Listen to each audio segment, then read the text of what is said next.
Good afternoon, everyone. Welcome to the Basalt Town Council meeting for June 14th, 2022. We'll begin our meeting with a roll call of council. I know we've got one virtual attendee and we have one that's traveling, so we do have a quorum, I'm pretty sure, but call the roll then, Pam. Okay, let's do it. At 6:05, let's begin with Angela Anderson. I am here. Thank you. Glenn Drummond. Here. Thank you. David Knight. Here. Thank you. Elise Huddle. Present. Thank you. Ryan Slack. Here. Thank you. Bill Kane. Here. And Dieter Schindler is traveling.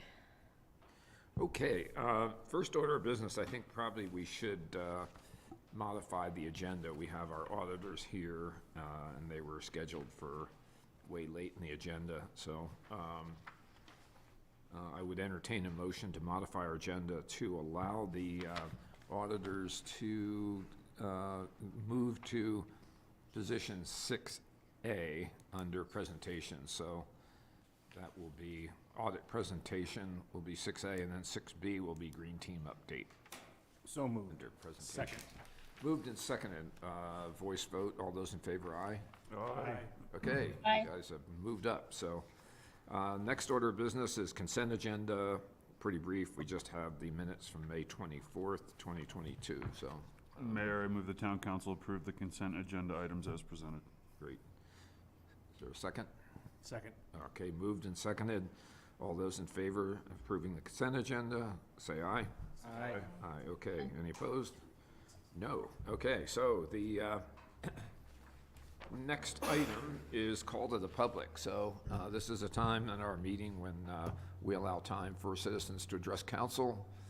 You can do so in person if you're here, or you can call in virtually. So for those that are watching and would like to address council, best bet is to access the Basalt Town Council meetings at www.basalt.net.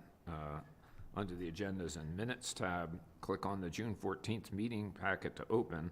On the meeting access instruction page, click on the link to join the webinar. So your name will show up and you'll be in a waiting room, but the town clerk can admit you and you can address council. So there are a number of people on our list there. Does it look like anybody?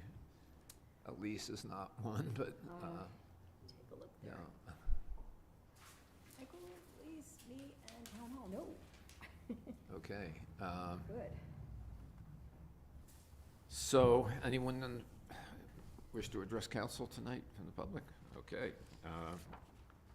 So moving forward, we will hear from the mayor and council with reports and comments. So floor is open for that. Anyone want to update council on any activities?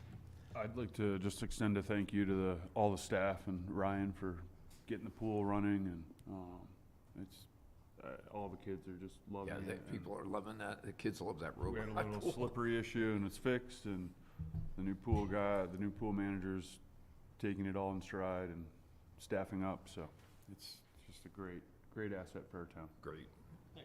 Yeah, and I think we do have some remedies coming for the heat pump noise, which is an issue for a couple of neighbors, but, you know, we're working on that. So I think that we have a pretty good strategy to mitigate that. Would you be okay if I that noise. just filled folks in that are out there listening on the pool, just since Ryan brought it up, that the pool deck had been refinished, and it was refinished with a sort of a paint, and there wasn't any texture in it, so it Yeah. became slippery when people's feet were wet. So that has been textured, so that should be in good shape. And then the bathrooms were also slippery, so we've ordered mats to go throughout those. So I think we should be in good shape there. We've got, kind of warning signs up in the bathroom at this point. And then, Yeah. Mayor, to your point on the noise mitigation for the fans, the fans are a great addition because what they essentially represent is a reduction in energy use, which was the goal of doing the pool remodel. And we're going to put in a fence, a 10-foot tall fence, just sort of on the back side of the pool there, and it'll be two-sided fence with some blue board in between it. So we're hoping that that really makes a difference for those neighbors Yeah. over there. So that should be happening within the month. Good. I would just update council. I attended our RAFTA annual retreat last Thursday on the 9th of June, and a very productive day, facilitated all-day session, and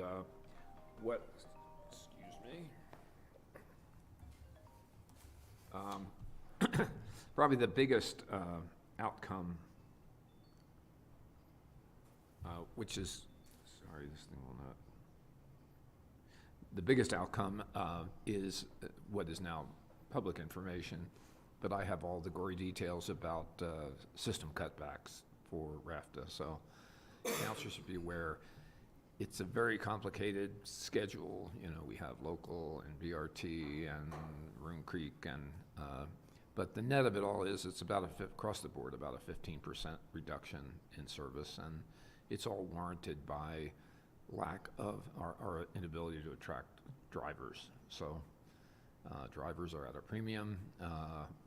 RAFTA is in the process of making offers to convert a number of old lodging properties in Glenwood and fix them up for staff housing for RAFTA. So there are a lot of measures being taken, but for this summer, we're going to have lots of buses with standing room only, which is not a desirable operating procedure, but that's what it's going to be, I think, and it's going to, you know, have an impact on efficiency and throughput, because it just takes longer to get people on the bus, get them off the bus. So the agency's under a lot of pressure this year with increasing demand and just really hard time finding staff to run our bus system.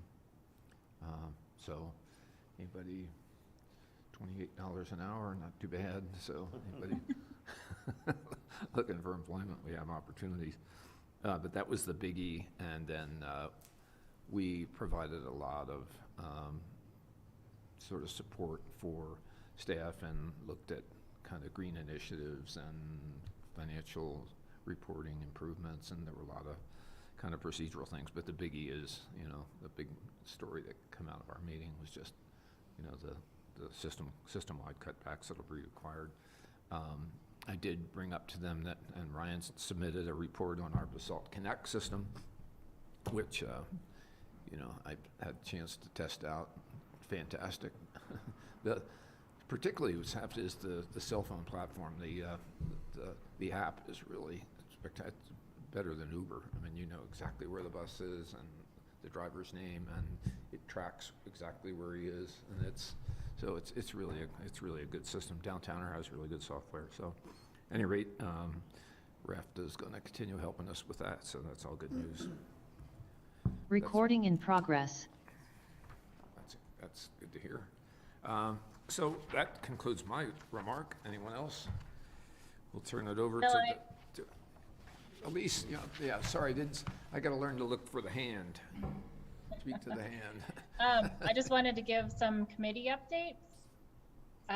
So first of all, CORE is conducting interviews for an executive director on Monday. So hopefully we will have a new leader on board shortly, and then we're hoping to hit the ground running and start developing a strategic plan. So that's pretty exciting. And then I wanted to just give you a quick update that the Eagle County Climate Action Collaborative, yeah, I'm losing track of the names of all my committees, is putting together an EV readiness plan that I think is going to be really cool and really useful. It's in its infancy right now, but just wanted to give us the heads up because I know that that's sort of on our radar as well. Make sure that we collaborate on anything we're working through with that. And then finally, we had the first official board meeting for the Greater Roaring Fork Valley Housing Coalition, which was really exciting. And unfortunately, also the reason why I'm not there in person. A member of the board came down with COVID, and so we're just taking precautions. I feel fine. But we are hitting the ground running on that one as well. First of all, I wanted to just update Ryan in terms of budgeting. The expectation for 2023 is the same funding request as for 2022, which was the 10,000. So hopefully that won't be an issue. And on the flip side, that's the ask. Now here's what's happening with the money. We are going after a number of grants really quickly here. So we're starting with a doula grant, and it requires a match. And so we're putting in 25,000 to get 25,000, and the purpose for that will be to create a 3-year strategic plan and business plan for the Housing Coalition. And then we are also putting in for a, it's called IHOP, and I forget what it stands for, and I was trying to look it up quickly before this meeting and couldn't find it. But I could get that for you if you're interested. But that one is a $100,000 request with a $25,000 match, a $75,000 grant. And then farther off down the timeline is an ARPA grant. That one we wouldn't apply for until October. And the use, sorry, I skipped what the IHOP grant is for. So that money would be used to do an assessment of affordable housing strategies and policies that are already existing in the Valley, and then also looking, in Colorado in general, what successes other communities have had. For example, the Telluride programs that was presented to us by Lisa Best. So the timeline on that one would be, we have to get the grant money in very shortly, the grant requested very shortly. So there will be a letter of support coming to Ryan saying that the Basalt community is in support of going after this grant, and we'll need that from all of the coalition member cities. And then finally, we're also going to go after a little CHAFA grant that will just help us with administrative duties, I guess, while we're getting the whole coalition up and running. So it's been super busy. A lot of stuff has been going on. So just wanted to give you the update. Great.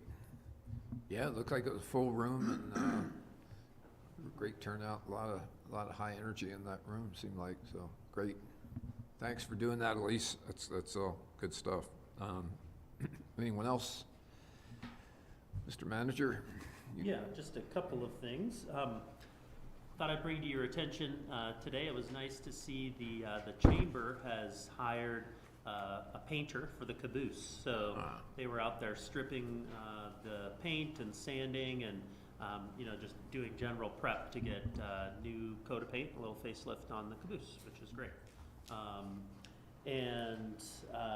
Second thing, I actually put this in my Friday report, but worth mentioning again to the community. 2 of the 3 weather stations are up and going on Basalt Mountain. So if you remember, this is our 3rd year of having these weather stations. They were a result of the Lake Christine burn scar, and gave an opportunity for the National Weather Service to get much more accurate data for this area, for just letting the first responders and such know if there was possibly going to be flooding, so people could evacuate or what have you. So we did go up on the hill. I got to join them to do that, and we actually should have read the fine print, I suppose. We got put to work and actually put up some fencing because that one got harassed by a bear last year. So hopefully that fencing helps a bit with that. But the 3rd one should be going up here this week. I think they're coming back out. But the road up Basalt Mountain on the north side just wasn't cleared yet. So, and then lastly, several of you probably noticed a crowd of cyclists in town yesterday. So Ride the Rockies did come through and Chief Knott was here early this morning to see them off. By 7 o'clock, I think I got a text from him that all of the riders except for two, because of mechanical issues with their bikes, had left. So no injuries. It looked like everybody was pretty happy, and they're off to Salida today. So that's all I got for you, Mayor. Thank you. Great. Yeah, it looked great. Looks like they were having a good time. I don't know how many stayed here. I think there are like 1,000 people. I think there was about a third, so 300, 350 stayed here. The rest a lot continued up to Snowmass, where they just had a lot of lodging options, and I think our hotels are pretty well full as well. So Great. Well, good. Well, thank you. What's that? Quick Yes, question. David? Out of curiosity, the weather station, how do we connect to that? so it's a cell signal on two of them, Okay. and then one is a satellite link. The two that they hooked up get pretty good cell reception, and so they hooked those up first. So cell uplink. Curious. Thanks. Yeah. Okay, thank you. They turn to our presentations. So the first order of business is the audit report. So we're moving that up from item 7 something or other, 7F to 6A. So this will be Christie and our auditors from McMahon and Associates. Thank you, Mayor. I'm just going to go ahead and let them present the audit report as they Great. see fit. Hey, be gentle. Yeah, and do you guys know who these guys are? This is Yeah, Paul why don't you Bacchus introduce, and I bet that's Michael, that. Mike Shervin. It actually isn't, because he forwarded me the link. I'm throwing you off. So my name's Paul Bacchus. I'm a CPA. Our office is in Avon, Colorado, and we're a bit of a unique firm. We only do financial statement audits, no tax work, and I think we audit pretty much every municipality and government in Central Rockies, to be honest, including RAFTA. I'll probably see you at the RAFTA meeting. And I think you do Coming our library here also. Yes, that's correct. And look, I'm really pleased to be here today, and I appreciate the trust you guys put into us. What I'm sharing here is my screen. I just want to briefly walk you through, especially those of you that are not a member of the Nerd Herd and don't love numbers as much as us, what we do when we do a financial statement audit. So this is actually our audit software for Gunnison Hinsdale, because I was working on that while I was waiting. Here's Basalt. There we go. So an audit consists of planning, fieldwork, and reporting, and that is these tabs right here. Sorry, there we go. And when we do planning, really, most of that is about reading your minutes. I get to enjoy your minutes all year long, and then we spend a lot of time going through the internal controls that the town has, and meeting with your departments and trying to understand who does what, how does money come in, money go out, and you can see these are all the categories. So who does the bank recs, recreation, planning, building, cash disbursements, cash receipts, who makes journal entries, how does that process occur, police, muni court, payroll, pub work, sales tax, water fund, kind of each department we want to understand how does money come in, how does money go out, and do we have the correct internal controls in place. Once we're done with that, we go through budget actuals and run a bunch of different reports, and then we set about verifying numbers. So as an example, this is your cash and investment section. So if we wanted to know, if your financial statements say you have X dollars in Colatrust or Alpine Bank, we actually have scanned in the bank statement, and we've sent a confirm to the bank so that we know that if you have, $2 million in a Colatrust account or an Alpine Bank account, that money is in the bank and available to be spent. We go through your investment policy. Here's a copy of your investment policy. Go through your signers. We want to make sure we know who everyone is a signer. And is it insured, invested according to state statute, reasonable, prudent investment for the town? But the ultimate goal is if your financial statements say you have X dollars in the bank, that we know that money is in the bank. We go through all your receivables, whether it's grants that you have, or maybe money from the county treasurer or anyone else like that.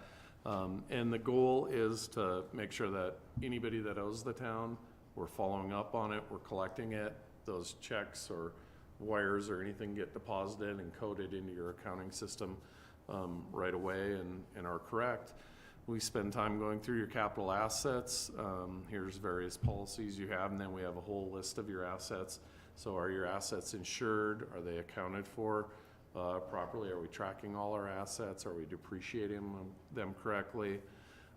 Same thing with payables, accounts payable. If your finance team makes a payment, was it authorized per the budget? Was it coded correctly on your financial statements? Is it paid timely? I hate interest, late fees. Those are signs of problems elsewhere. So we spend, a lot of time going through that. We actually pull up your entire database, every transaction you have, and we do a thing called teammate analytics where we can dive down and look at, okay, I want to look at any credit card transactions that occurred on a weekend, or I want to compare maybe the vendor database against the employee database for addresses, see if we have any layovers and things like that. We go through all your payroll. Did you file the correct payroll reports? Did the W-2s equal the W-3s equal the 941s? Is the amount that's on your financial statements for payroll, does it meet all your payroll policies, things like that? Go through other liabilities, deposits, things like that. Any of the debt or COPs or lease purchase obligations that you have, those were all, someone signed, usually the mayor, signed something making a lot of promises. We want to make sure that the town followed up on those promises. Same thing with the electorate. If you've gone out to an election and maybe gotten a tax and it's restricted, we want to make sure that you're following through with what you promised your electorate. And the goal of that, so each of these is a work paper, and you can see we actually have 334 different work papers that we scanned in to help make sure the financial statements are correct. So that's the work that kind of happens behind the scenes. Once we get all that data, we help prepare the financial statements. And you guys do an additional level of reporting beyond, actually similar to what tends to be larger entities do, like the county or maybe City of Aspen does a CAFR, or sorry, it's called an ACFR now. And then we submit that to GFOA, and last year you did receive an award, which I assume Christy told you on your financial reporting, and so I think that speaks a lot to how your finance team is operating and how everything's working. That is covered by an independent auditor's report also, which is our report on the financial statements. It would be unmodified. It means all of these parties that use the financial statements. I'm sure when you got this set of financial statements, you went and looked, okay, thank you for the 113-page document. And I know that you all read every page, but just in case you didn't, the reason that there's 113 pages is because it's going to go to your banking relationships, your insurance relationships. It goes to the SEC. It goes to all your bond holders and COP holders and federal grants, state grants. So there's just a lot of parties that use that, and that's why it's kind of so lengthy. But it is all covered by an independent auditor's report, which some people would refer to as a clean audit opinion. Overall, the town, I won't spend a lot of time going into the financial statements because the good news is we basically had no significant journal entries from where we took your data and put in those 300 work papers verifying things. And that's really where you want your clients to be, because it means all the information you're getting regularly as part of your budget process and monitoring process is accurate and correct. I will say that the town is, good, solid, prudent balances, fund balances. A lot of that is on this page C5. You can see these are all your funds going across. You ended with net income of $472,000 across all your funds, started with $14.5 million and ended with $15 million. those are all reasonable, prudent, solid fund balances, and not really any areas of concern on our part. There's a lot of additional information in here, but I'm not going to go into it unless you guys have specific questions. We do have a letter that Mike is going to go through. Mike is a CPA in our office for a number of years and does great work, and he's going to go through the governing board letter. Do you have it up, Paul? I will in a moment. We were required to share a letter with you, and this letter says that there are some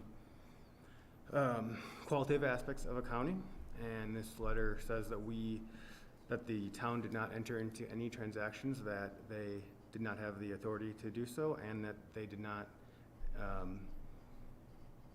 have any changes in accounting policies. And there are also some accounting estimates that go into producing the financials.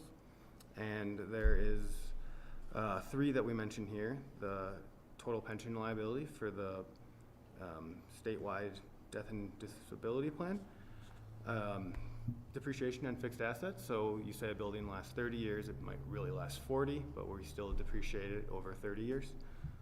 And then allowance for uncollectible accounts. The town didn't have any. We believe they're all collectible, but it still is an estimate.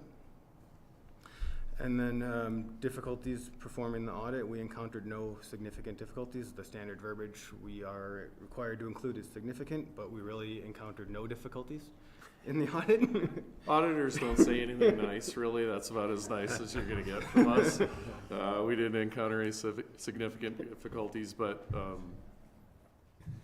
you should understand that frequently is not the language that's in these letters. We didn't have any uncorrected misstatements. Everything, we just had one journal entry from that Christy provided to us from Pitkin County Communications. It came in late May, was it? I don't remember. Yeah. After the audit field work was done. After the draft was done. Yeah, right. And then we didn't have any disagreements with management. And then after this draft is approved, we'll send this management representation letter, which is basically an I didn't lie, cheat, or steal letter that Christy will sign. And then we do have one recommendation and one FYI. The first recommendation is that because of the size of accounting staff, it's difficult to obtain segregation of duties. So the basic premise is that one person should not have both control of the physical asset and accounting records. So we just recommend that the board continue to actively monitor the accounting system through quarter review of financial statements.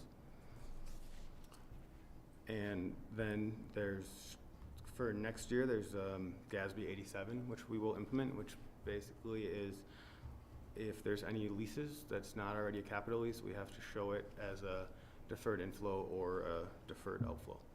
And we will help implement that. And that means they don't really differentiate leases from a bank loan anymore. To them, it's all financing. So basically, you have to show a lease the same as you would if you went and got a note from a bank. But we'll work through that with you. I don't think it's going to be terribly significant for the town. Overall, that's as clean of an audit report as we've given. So take that for what it's worth. And you know, we don't, you saw we scanned in 331 different work papers, and each of those documents is probably several pages long. So there was a lot of work done, and you guys passed with flying colors. So. Great. And was the, all of our accounting for our revenue from our Basalt 2030 project within your scope this year? No. That was, I think, didn't you guys review the potential bond? But the actual closing was January 6th. Okay. Yeah, we did some of the work in December, but really it's so it'll be next year. Yeah. We'll see the reconciliation of all those fund balances and, okay, yeah. All righty.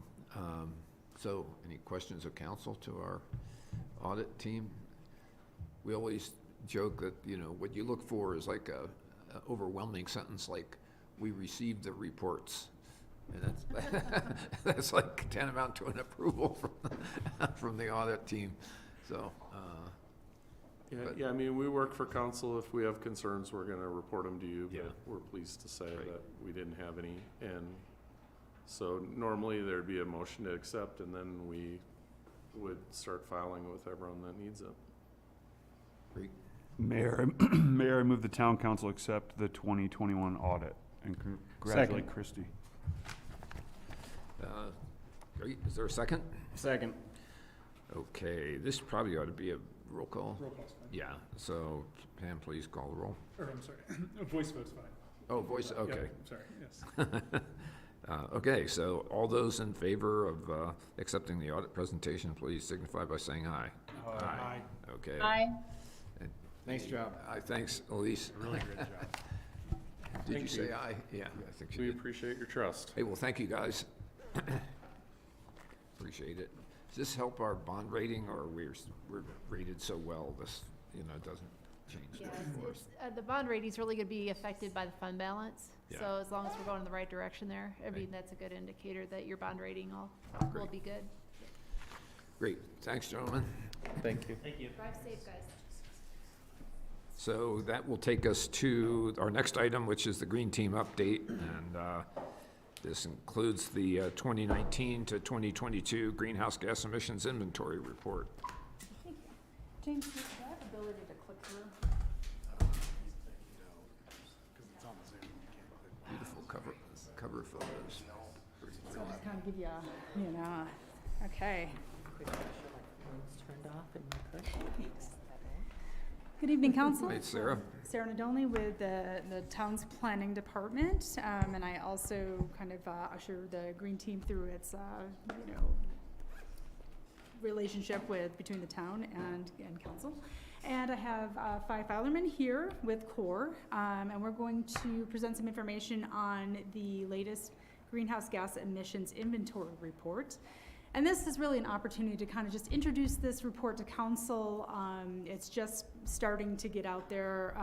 Council first, of course. We had a really bit of an overview yesterday, a summary of the report with a small Green Team meeting, just to kind of discuss what to discuss here today, and decided it's really about an information session. So this is a good opportunity if you have some questions, or you say, wow, I'd really like to know more about that topic, you know, please feel free to instruct the Green Team to bring back some more information. So if you want to go to the next slide, James. Just to ground the council, or to remind you, in 2017, the council adopted by resolution our climate action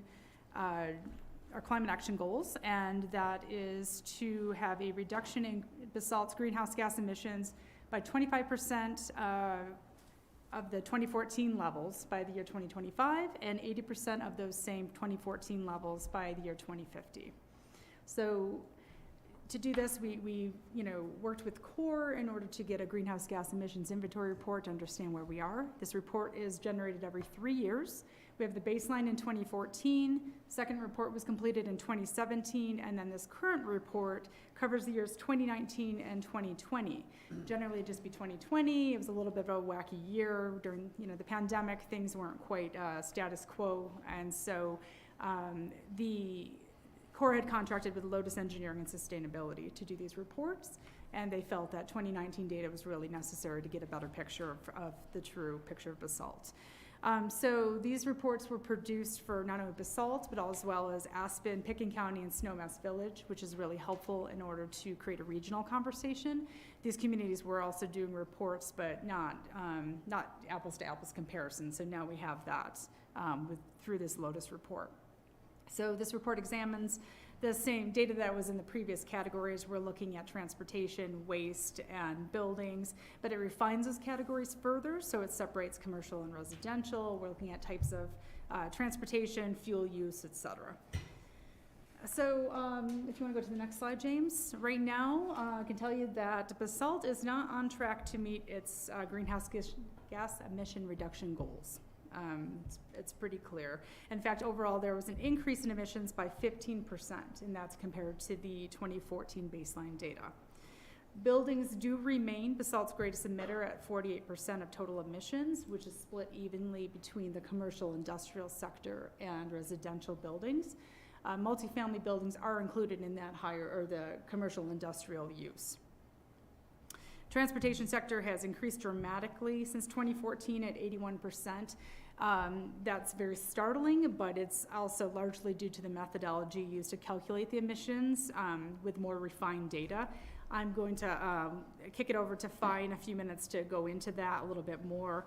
So this unfortunately makes it not useful in comparing, our past, our 2017, 2014 emissions reports in an apples to apples kind of way, but it's going to be a lot more reliable going forward. And also to be able to compare it with other regional data. Community generated solid waste emissions have risen 40% since 2014, and this does only reflect our full-time population. Visitors and part-time residents are not taken into account with this data, but that's pretty significant. Their impact is just not the numbers. Not the number. Yeah. Precisely. Yeah. So you all carry the impact of anyone who visited, so. Right, it's divided up between us. Yes. And James, if you just want to we'll kind of just go through the next 3 slides kind of quickly. Just here's our buildings and how the report breaks it down. You can go to the next one. We're looking at transportation. We see that the on-road gasoline is our greatest emitter in that category. And then the third one, we're dealing with waste and solid waste. Here we are. This is our landfill solid waste. A deal of this is construction demolition related waste. So 2019 to 2020, we saw an overall decrease in emissions by 9%, and the greatest was found in transportation and also buildings, and that's for kind of obvious reasons. People were working from home, not going to large offices, that they were conditioning and such, and also not traveling as much. We are a growing population. We know Basalt is growing. And while the population itself grew only 2.4% between 2014 and 2020, the number of housing units increased much more significantly. We see at 34.5%. So our greenhouse gas emissions, Lotus is chalking this up to, it can be linked to those increase in vehicle miles traveled per resident, increase in on-road emission per mile, population growth, as well as just having colder winters and really needing to get our comfort level up there. As business as usual, Basalt is not on track to achieve its emission reduction goals, as I said. If you want to go to the next slide. We do have some great successes and opportunities I just want to highlight. Within buildings, this is the only area to decrease emissions between 2014 and 2020. So it's our largest emitter, but it's the one that we're actually taking the most whacks at right now.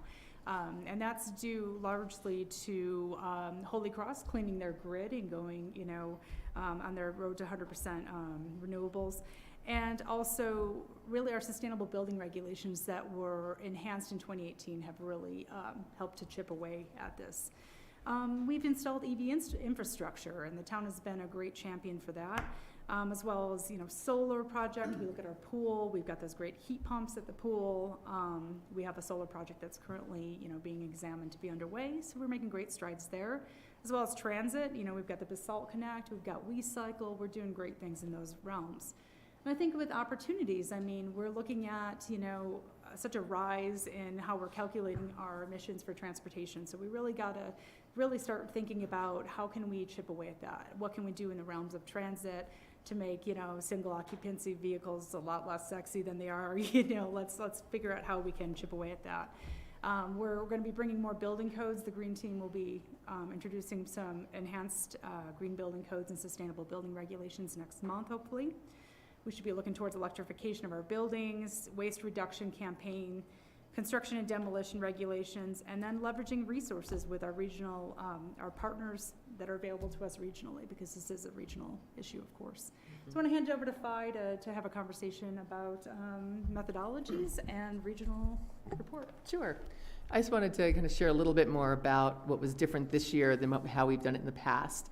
In the past, the city of Aspen has done their own greenhouse gas inventory and usually looked at what they call the urban growth boundary. So it's been not only the city of Aspen, but all the way out through the ABC, and And then CORE's worked with the City of Basalt, Town of Snowmass Village, and unincorporated Pitkin County and provided inventories for each of those individual jurisdictions.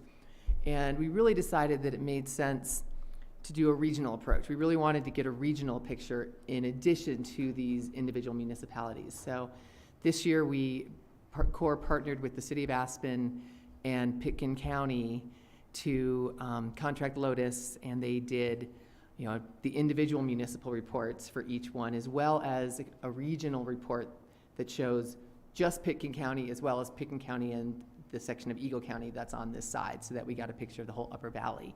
So it's something I think was really exciting. But because we were doing this, we had to align all of our methodologies, because Aspen, having done this a little bit longer than everyone else, had actually developed this rather elaborate transportation methodology that they've applied in the past, and it has been much more accurate.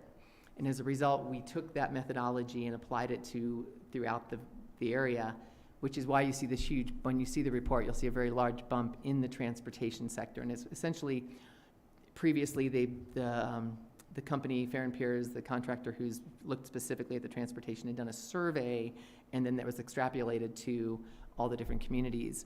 And this time they actually used AirSage data, which tracks the cell phone signals, to kind of be able to allocate the miles traveled and the VMTs and things, vehicle miles traveled, to the different communities. So it's much more accurate. I don't know why the surveys and things were so kind of low in the past in terms of how it was allocated to Basalt, but that is why you see kind of this big jump, and it's, it really makes it hard because you can't, there's no apples to apples there with our past inventories, unfortunately. But we are excited about having this regional inventory, and you'll be able to see those. We just got them yesterday. Unfortunately, everybody had a lot of staff turnover right around the time these were supposed to be getting done, and it sort of put everything back, literally, and every member of our team. We had different staffs, or their staffs were short in terms of having time to review these and finish them up. So it took a little while longer, but we should be able to share those with everybody by next week, I would imagine. So that's kind of the overview and the framework for how these are, and it'll be great because going forward we'll have this great regional view of what's going on. Something Sarah didn't mention, which I think is good news, is compared to like Pitkin County, I think the per capita, the metric ton per capita was about 17 here in Basalt, and I think it was about 26 across the county. So Basalt is really leading in terms of what your per capita impact is, and relative to the waste, you see this big impact, big increase in the waste, but you also, the percentage-wise is almost directly, I think it's 40% is the waste increase in Basalt, and your population or buildings was about 35% increase. So there's a very, close correlation between those two. So, you are doing as well. Nobody's doing great. You're doing as well or better than a lot. So the first report was in 2014, is that right? Correct. Is that what you said?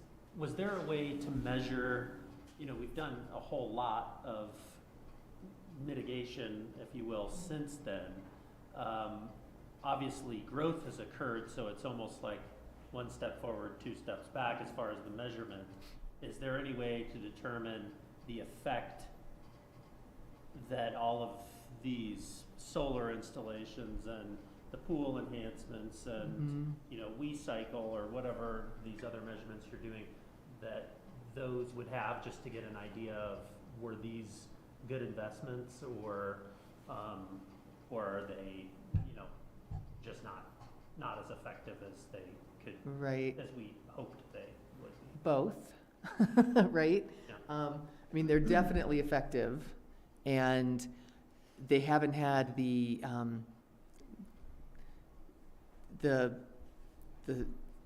as much of an impact as we would hope to see. I think what we've really learned is how we've been approaching this has been just in too small of bites. That we really, as a society, as a municipality, have got to figure out ways to take a bigger jump forward, and that it's hard. Yeah. And I also think that there just is, particularly when it comes to the solar, the pool, things like that, we look at it in twofold way. We know there's going to be, we predict there's going to be cost savings in the long run, of course, on that. And then, as far as the emission reduction, it takes time. It's nothing that you can pinpoint and say, wow, we did it right there and that much. It's, there's expectations of what it's going to be, but it's going to take, a couple of years of gathering data and tracking that data and then seeing where does it lie and where's our successes. We have moved the needle with buildings, and I think that's a great success. It's been our greatest emitter, whereas other communities deal with transportation as their greatest emitter. If you look over in the Eagle Valley side of things. So I think it's a success, but it just takes a little time and patience to make sure that we're moving it in the direction we really want to be moving. And I really believe that projects like the pool and, the incentive program that we're working with, partnering with you on right now, although that specific project may not have the impact that we'd like to see on our emissions inventory, it has a wider impact because people see it, other communities see it, and they go, we can do that too.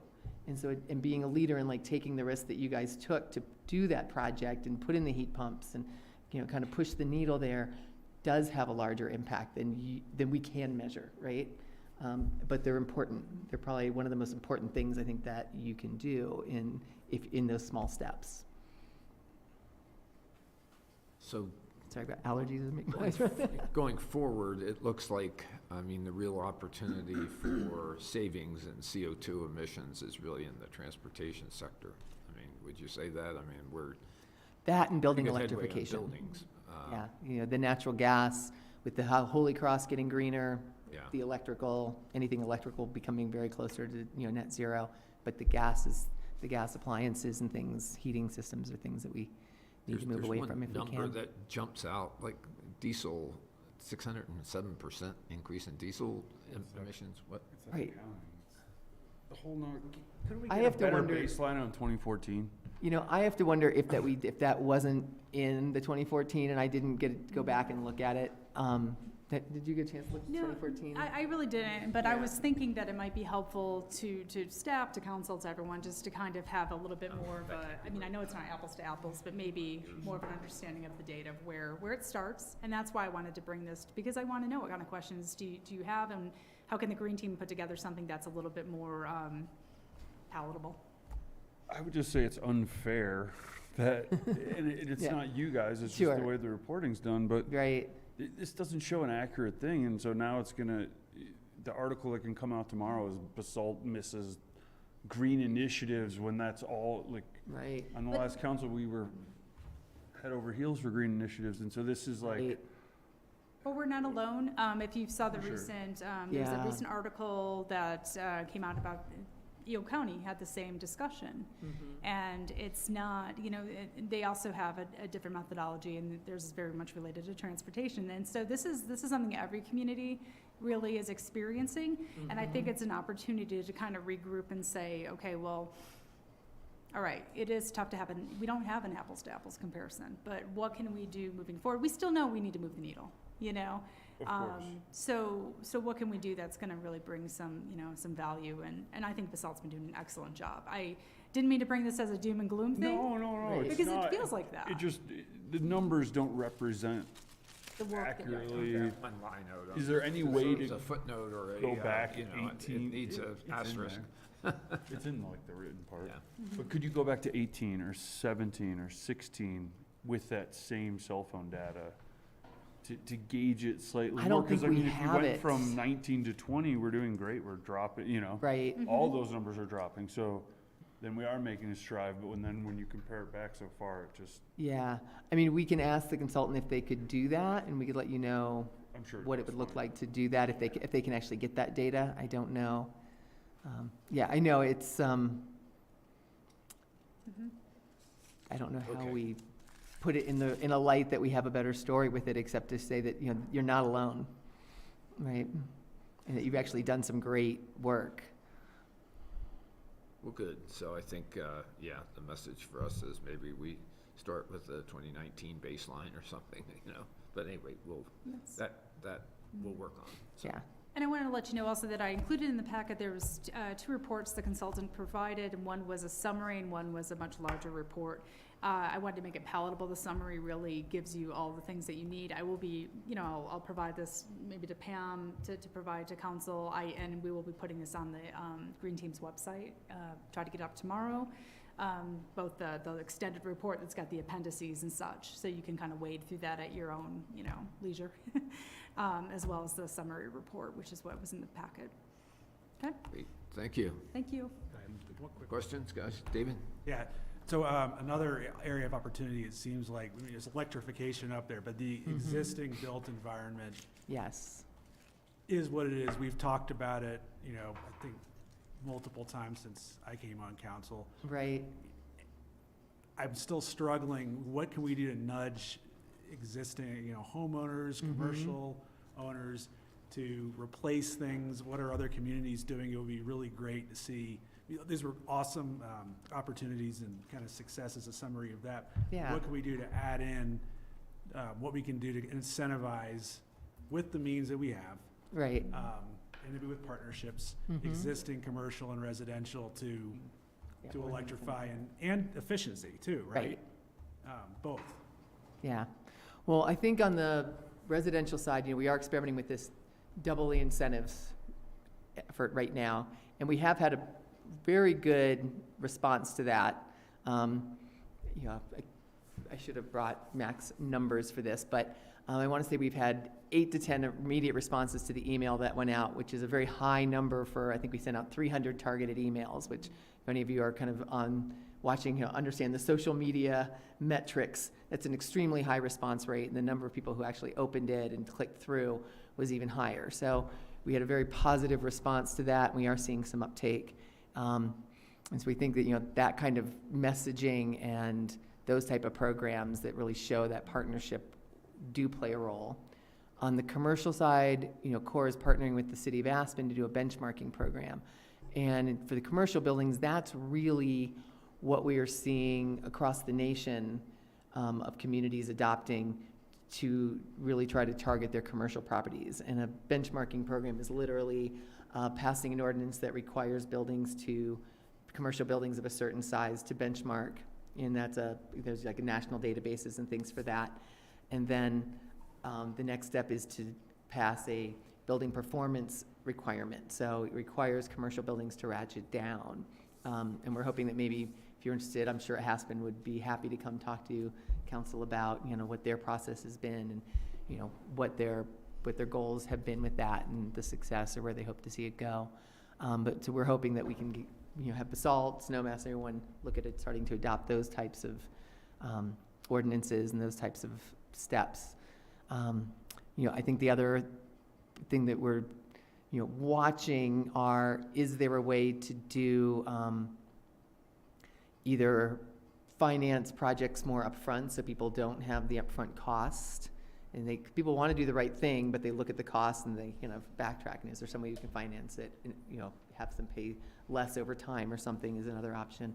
And then there's programs like they've instituted in, I think it's Ithaca, New York, which actually just hired a company to come in, and they're just electrifying multifamily buildings, right? Just doing it. And but again, the financing on those things gets complicated and not something that I am necessarily an expert in, but there's lots of things that you look at. Elise had it. Oh, great. Thanks, Hello. Bill. One question and one comment. The question is, I didn't see it in here, and I don't know if it exists, but I would love to see some kind of graphical representation of the relative values of the greenhouse gases from the different sectors. So, or not sectors, but different sources is what I mean to say. So what I'm trying to get to is like the greenhouse gas emissions from natural gas is not the same as the greenhouse gas emissions from electricity or the greenhouse gas emissions from gasoline. Right. So it'd be interesting to see like that relationship in our inventory in terms of like not just like the sources and the categories, but also the like what is really causing the most damage, I guess, so to speak. Okay. In the inventory, so I don't it is know. normalized. It's all in the metric, it's all in equivalents. So those, Right, all the, yeah, right, so it's all yes. worked out, so it is, the impacts are normalized across the different sources, but yeah, that's an easy thing for us to get you, or to get anyone else that's interested, that kind of breakout of how what the different, methane versus, natural gas versus electricity and those kinds of things. Well, and then specific to our inventory, so that we can see, it's easy to say like, oh, okay, like, the building sector is the biggest problem or the transportation sector is the biggest problem. But if the greenhouse gas equivalent is bigger, in a smaller category, we need to know that. Is that making sense? I'm not sure I follow. I mean, obviously it's bigger right now, I think, I can't remember the numbers offhand, but I think electricity is a little lower than natural gas, but, as the grid gets greener, the electricity is gonna go way down and natural gas will stay the same. I guess what I'm I not sure mean is, follow, but if you say yeah. like, okay, if you reduce 6 buildings, that's equivalent to, 50 tons of natural gas, or 50 tons of CO2.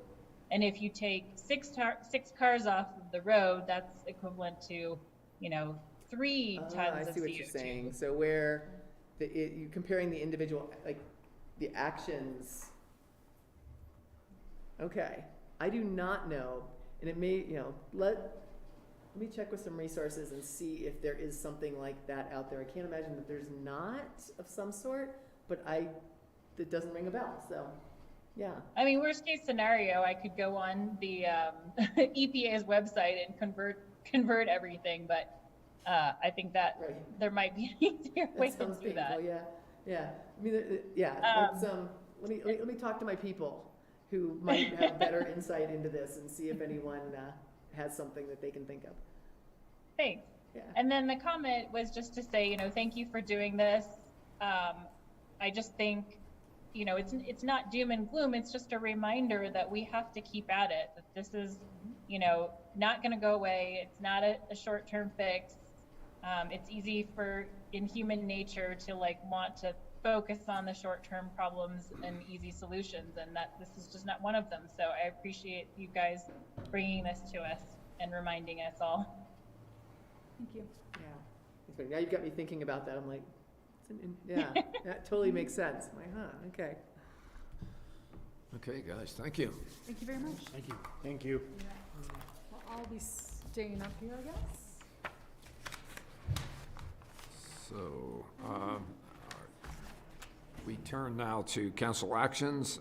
First order of business is item 7A. This is appointments green team. So this is interview and appointment of prospective green team member. Sarah's going to introduce us to Eileen Fagan, so. You got it. So thank you. Yes, I wanted to introduce you to Eileen Fagan. She is a potential green team member. She's a Basalt resident. She has been to 4 of our green team meetings now. She is currently working as a vice president of marketing communications for SWCA, which is a national environmental consulting firm. In fact, at yesterday's green team meeting, when we were just kind of doing an overview of this greenhouse gas emissions inventory report, Eileen was digging in, this is stuff that she does for a living, and it was really awesome to see. We think that she would be a wonderful addition to the team, and the green team has provided a recommendation to appoint her if council is comfortable at this time. Please ask her questions and anything you'd like to know. We would love to appoint Eileen for a term ending June 14th, 2025. Just so you know, we also just had a resignation of a green team member, so we are actually down to 2 official voting members at this time, although we do have a lot of supporters. We are hoping to bring 1, possibly 2 members at the end of this month for consideration for appointment as well. So I will hand it over to you and to Eileen. Thank you. Welcome, Eileen. Thanks very much for expressing interest, and you weathered 4 meetings with the green team and you're still here, so that bodes well. Good, yes. It's Fantastic. very interesting to me. Great. So you reside here in Basalt Do. and working remotely with SWCA? I've been here a year. yeah, COVID helped us move up here. That's cool. Very good. Well, thanks for your interest. Just a clarification, has Jerry Terwilliger actually rolled off, or has he announced he's going to go off, or is he? He did roll off. He provided his letter of resignation, and we had a good discussion, and he, you know, I'm still gonna keep him informed. He might come on as, you know, guest or just to kind of sit in, but he Yeah. has officially resigned. Oh, great. Yeah. So, well, thanks. Do you want to just say a few words about your interest in Green Team and how Sure. it aligns with what you're doing for a living, and all those things are pretty of interest, I think, to all of us. Yeah, as Sarah said, I've been in the environmental field for over 30, almost 35 years now. I became a lead AP about 12 years ago or so, and was doing lead certification for buildings, which is the leadership in energy environmental design, which is all about reducing the impacts of buildings in the United States. And so did that full time, really got even more of an interest. I've always been in environmental engineering and consulting. Got even more of an interest though in the environmental sphere. And so I've been with SWCA Environmental Consulting for almost 11 years, and I've been heading up the sustainability for that company, which has been becoming a very, very big job with the whole focus that Biden has put on environmental, social, and governance on public companies and others. So we've been swept up in that. So I've been doing a lot of work lately, but over the whole 10 years, I've been producing a sustainability report every year, which measures our GHG emissions and our other impacts, and negative and positive impacts, because we are an environmental consulting firm. So we do a lot of restoration, a lot of renewable energy projects. So we actually help the environment in many ways, but we do have impacts, negative impacts as well. So yeah, I put goals in place. I have a team behind me, a green team behind me, as well in all of our 40 offices to help try to reduce our impacts to the planet. So that is my passion. I do marketing. That's my title, and that actually is what I'm supposed to be doing, but I do this probably 50% of the time. So. Great. Well, questions for Eileen? Yeah. Oh, Elise, go ahead. I think your hand That's was an old up hand? the last time. That was an old hand, yeah, sorry. Look like a new hand. Mayor, I move the town council appoint Eileen Fagan to the Basalt Green Team for a 3-year term to end June 14th, 2025. Second, thanks for your willingness to serve. Okay, moved and seconded. All those in favor, aye? Aye. Aye. You're on. All right. Thank you very much. So thank you very much. Look We forward to appreciate it. Thank you. working with you. Should be great. Thanks. Okay, next order of business is another appointment. This is for Basalt Affordable Community Housing, interview and appointment of prospective BAC member James Lint, and this is Katie Erickson, who has actually been on BAC before, I think. So, James? Yeah, we have Katie via Zoom this evening. Katie, can you hear us? Yes, can you hear me? Yes, perfect, thank you. This is an appointment for Katie Erickson to the Basalt Affordable Community Housing Committee, BAC. Katie was previously on BAC for several years and had to drop off due to work responsibilities, but Katie would like to be back on BAC now. She's attended several BAC meetings recently, and the BAC Commission has recommended appointing Katie once again to BAC for a term that would end on June 14th, 2024. Katie is a senior loan officer for Bay Equity here in downtown Basalt. And so staff would recommend asking any questions that you might have of Katie in terms of her interest in being on BAC again, and also making a motion to appoint Katie. Katie, do you have any comments for the council this evening? No, just that I would look forward to this opportunity. It's something, as we all know, that impacts every business in our valley and probably across our country with the rising cost of housing. So it's something that I watch closely every day. It's near and dear to me. and would love to be a part again. Yeah, I think with, you know, your job there, you must have your finger on the pulse of what's going on, and certainly in the lending market, but kind of the overall sort of housing dynamic in Basalt. So you'll be a really valuable member on that board with that sort of work experience that you have. So we're glad that you have come back. Mayor, I Yes, move we that got through the refinance boom of the last 2 years that buried us, so now we can breathe again and hopefully help move this needle in the right direction. Great. Mayor, I move that the town council appoint Katie Erickson to the Basalt Affordable Housing Committee for a 3-year term to end June 14th, 2025. Second. Okay, moved and seconded. All those in favor, please signify by saying aye. Aye. Aye. Katie, thanks very much. Look forward to working with you. Say hello to Thank Michael you. Pecori if you ever see him around. I just saw him today, and I will say hello. Thanks so much. Okay, great. Thank you. Okay, we move on to resolution number 40. This is item 7C, resolution 40, series of 2022. Resolution of the Town Council of Basalt, Colorado, approving a grant of tobacco tax funds to the Roaring Fork School District for a learning specialist at Basalt High School and authorizing an intergovernmental agreement. Ryan and Peter Mueller. Peter, good to see you here tonight. Thank you. Yes.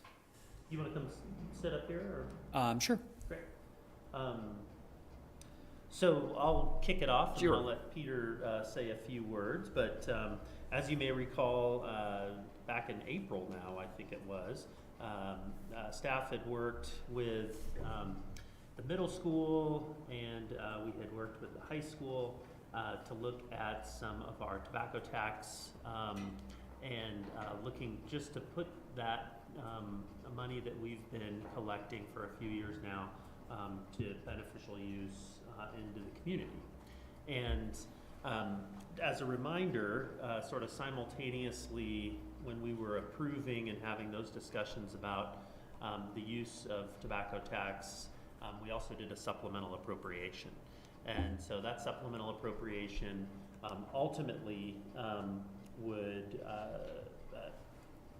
I want to free up about $1.1 million for the year to spend.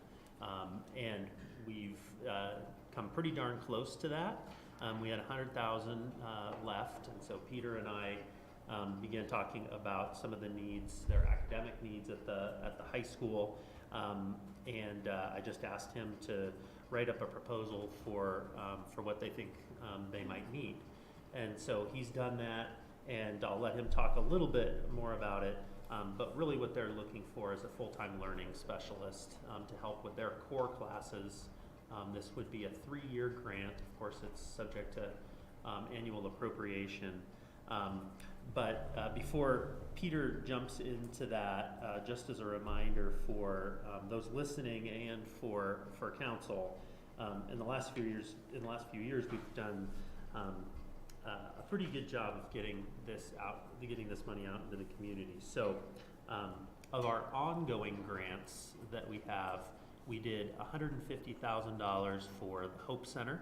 So the Hope Center not only is involved with the schools and crisis response with the PD, but they also, through this grant, would offer counseling to folks that are, living or working in Basalt.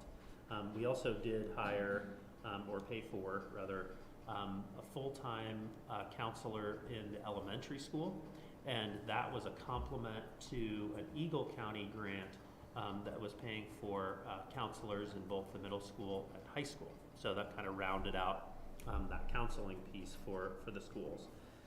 The other grants that we did was to look more at the community level with a lot of our nonprofit partners, and had grants for up to $10,000 for folks that would be, meeting the intent of that tobacco tax. And what we got were a lot of entities that are working directly with children.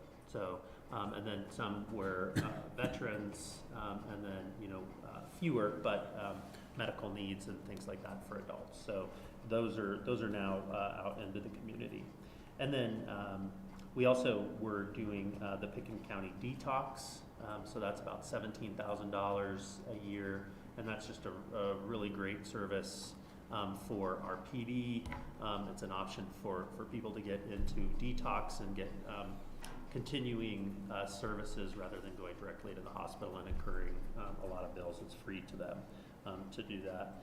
And then finally, this year, everything that I just explained is more of an ongoing expense, but we had some money from the first few years of collection that we wanted to get out into the community as well. And so I worked with Jason, who's out in the audience, to do some capital improvements. So that's one-time dollars at the high school.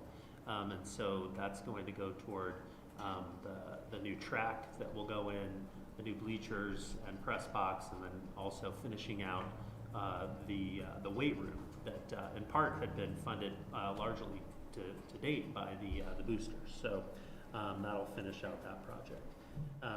So back to the request here with Peter, there's $100,000, and we'd love to be able to get that in support of these academic pursuits at the high school. And maybe you could just talk a little bit more about what that will do for you all. That sounds great. Again, my name is Peter Mueller. I'm in my 7th year as principal of Basalt High School, and Jason Santo is our athletic director. And he and I are here to continue to promote the idea that engaged students are healthy students. And your support of the athletic facilities goes a long way to improve what we offer students in terms of the athletic program at Basalt High School. Currently, we have about 50% of our students are engaged in competitive sports. And as a sub note, there was about 50 students turning out for the spring football camp that started a couple of weeks ago. So just to give you an idea, that's 1 in 10 students is involved in football. And it's not that I'm a football fan, although I am a bit of a football fan, but it's that our coach Ferrix and the whole coaching staff at Basalt High School is intent not just about athletics, but about growing great human beings. And that connection to the school is vital. And so what your initial support was about refurbishing the athletic program facilities at Basalt High School. When we did a bond about 6 years ago, we had about $10+ million set aside for Basalt High School. 0 money went toward athletic facilities. And so your support of that program is really important to help us stay up to date, safe, and a welcoming place for not just our teams, but the visiting teams as well. So thank you for that support. This grant that I worked with Ryan with and Megan Hartman is about a learning specialist. One of the things that was a ramification of COVID is that our failure rates in core classes doubled. So typically we have about 90% of students pass classes, and about 10% get an F. 10%, 1 out of 7 classes. So their failure rate is 1 out of 10. When COVID hit, that doubled to 80%, and we're trying to target with an additional teacher core classes in math, in particular Algebra 1, but also in biology, a freshman class, world history, and U.S. history, which are sophomore and junior classes. Those 3 classes alone are responsible for the majority of those Fs. They're when students are younger and struggling, and we just had a big hit from COVID and not being able to connect with and instruct and teach students successfully. So the learning specialist, our intent is to use this learning specialist to co-teach those hard classes that are hard for a student in their freshman, sophomore, and also junior year, and to pair them with another, the core teacher, and to provide better academic support, a different instructional approach, tailored assessments, to get at students' needs where they really exist. So we know that this is still about tobacco, and we also know that there's a very strong correlation between tobacco use, substance use, and failing grades.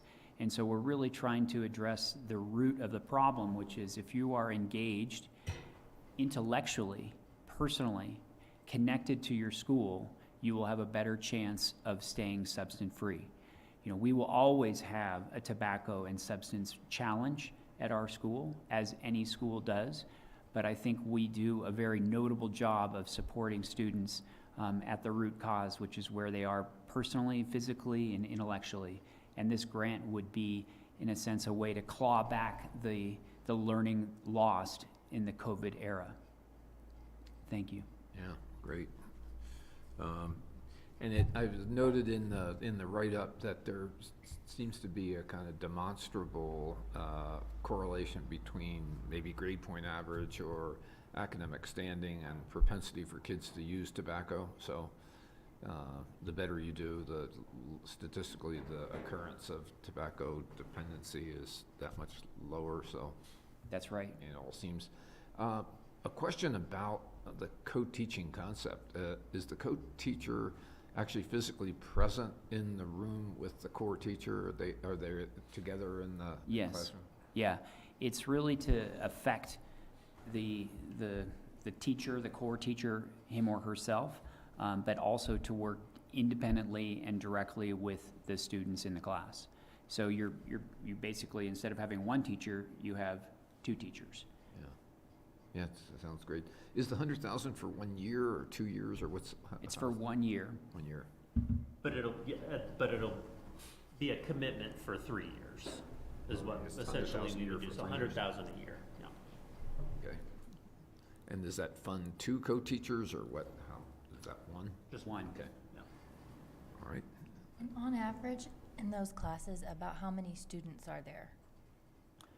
Our class size is around 22, 23, and that fluctuates between, we have a natural cutoff of around 28 to 30, but we have classes that are smaller just because of constraints in the schedule. But those core classes are typically right around 25 to 30 students. Okay.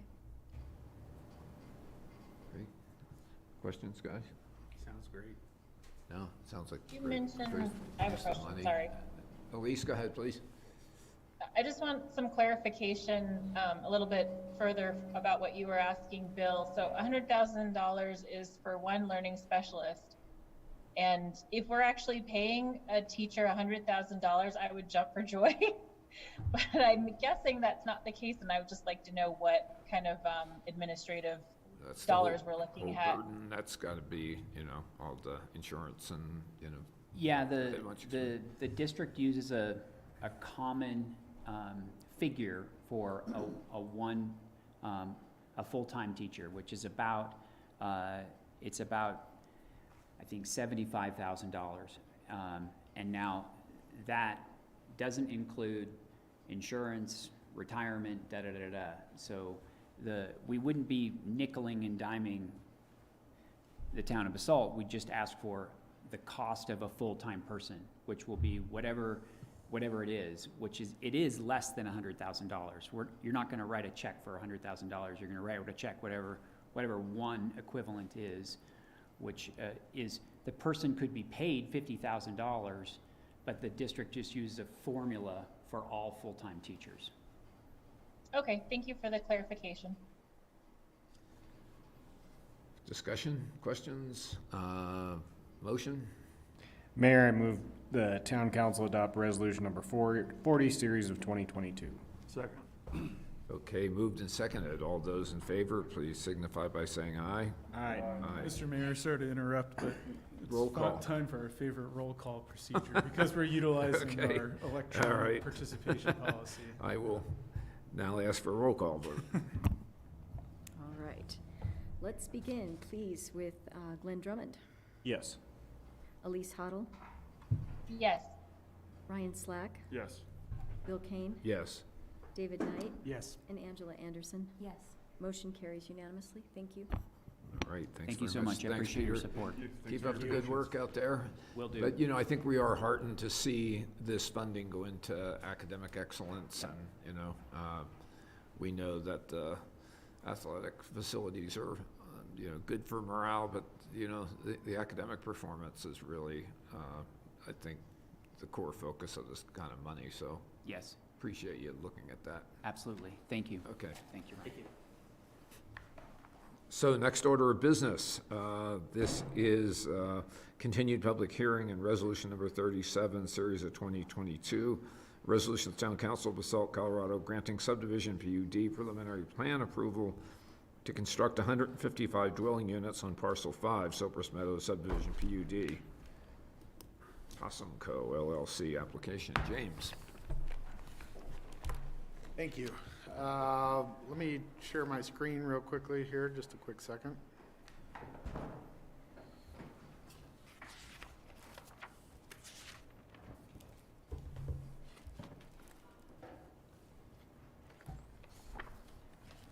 Okay. As the mayor indicated, this is a continued public hearing on the, excuse me, Sopranos Meadows Parcel 5 preliminary plan application to construct 155 dwelling units on Parcel 5 of the Sopranos Meadows PUD.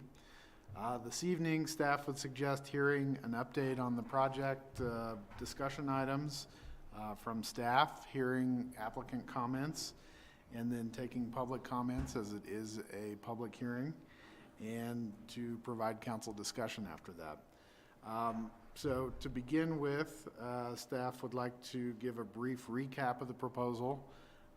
It's 155 dwelling units that is proposed on the 12.2 acre parcel, which is Parcel 5. As you can see here on the vicinity map, it's located between Willets Lake and Willets Lane to the east and the west. And the applicant has proposed 46 of the 155 dwelling units to be deed restricted in the two buildings that you see here adjacent to Willets Lane.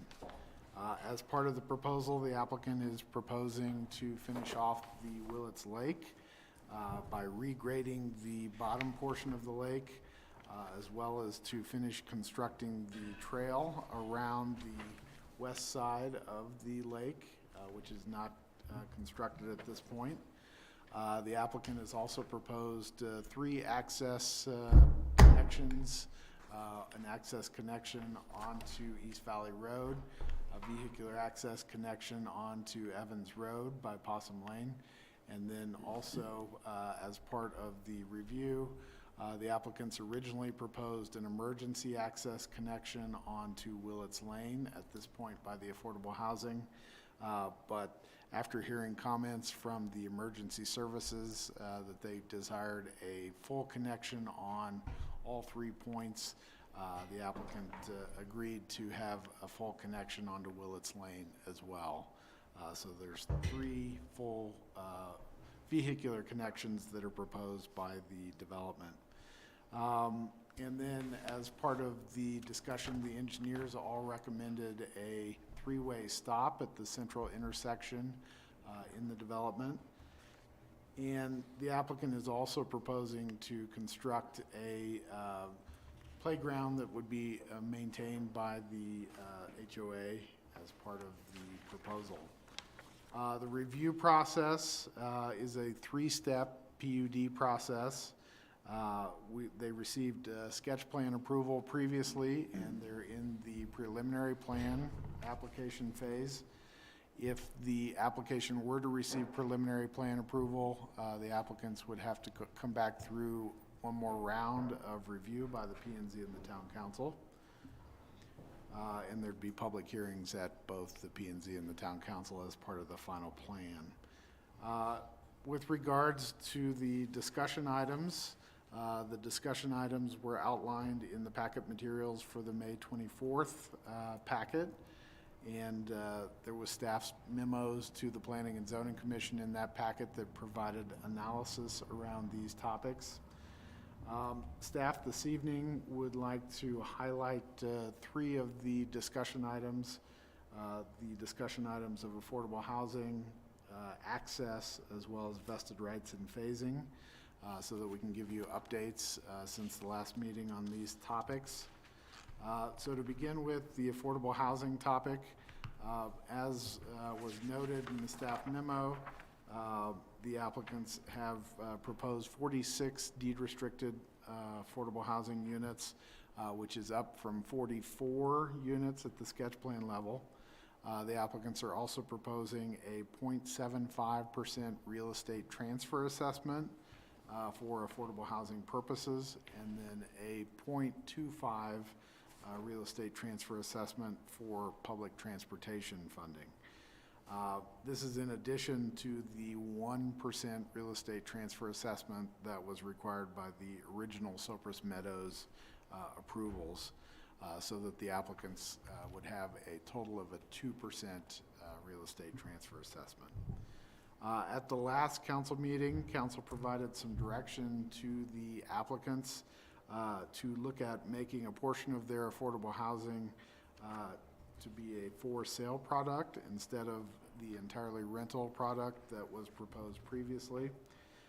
In response, the applicant has revised their affordable housing proposal to propose 46 units of for sale product. You've got the revised proposal in your packet materials this evening. The applicant has proposed the 46 units to be a for sale product that would serve the missing middle class up to incomes for families and individuals making $250,000. The Basalt Affordable Community Housing Committee, BAC, reviewed the proposal and did not support the proposal, and BAC asked for a joint meeting with the town council to discuss the town's goals for affordable housing on the project. So the BAC committee requested a joint meeting. Staff has included in the conditions that council could approve the preliminary plan application and set up a joint meeting with the BAC committee prior to the final plan review.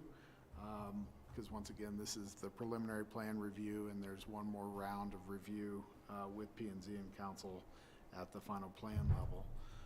Ultimately, alternatively, if the council is not comfortable with going ahead and reviewing the preliminary plan until BAC and council have met, you could continue the review of this preliminary plan until BAC and council have met on the topic. It should be noted also that the town attorney reviewed the ability to provide flexibility in the review of the proposal from the affordable housing related to providing the RO units for mitigation. And the town attorney does believe that they would need a code amendment with the final plan review to do the 100% affordable housing as RO units. But that's a topic we can get into. BAC did recommend approval of the physical layout of the units as well as the mix in the bedrooms at a prior meeting. Other topics include the access. As was noted, the applicants have proposed to provide access, full vehicular access at 3 points: on Evans Road, on Willets Lane, and over to East Valley Road. Prior to the last council meeting, there was a letter that was received from David Myler, who represented owners in Park Modern as well as the Willets Townhomes. And prior to the meeting, they were concerned about having the access connection to Evans Road. However, at the last meeting during the public comments, Myler indicated that they were able to compromise, and as long as they wouldn't have parking on street between the two Park Modern buildings, and that they provided landscaping buffer between the buildings and the road, that it could be acceptable to have the Evans Road connection. So staff has reiterated in the draft conditions, not having parking in this area on street, as well as having landscape buffer that would be part of the final plan addendum. Other topics, the phasing and vested rights topic, as I noted, the applicants have proposed to have 10 years of vested rights for the project, similar to the Park Modern project. The town code has a requirement for 3 years of vested rights, but that can be varied through the PUD process. During the sketch plan level, the P&Z and the town council felt most comfortable with a vested rights period somewhere between 3 and 10 years. The P&Z recommended a 7-year vested rights period, and that's included in the draft conditions in the resolution. However, there's alternative conditions that council could substitute. One that represents the applicant's proposal for 10 years. A second alternative condition that council could substitute would be the town code requirement of 3 years.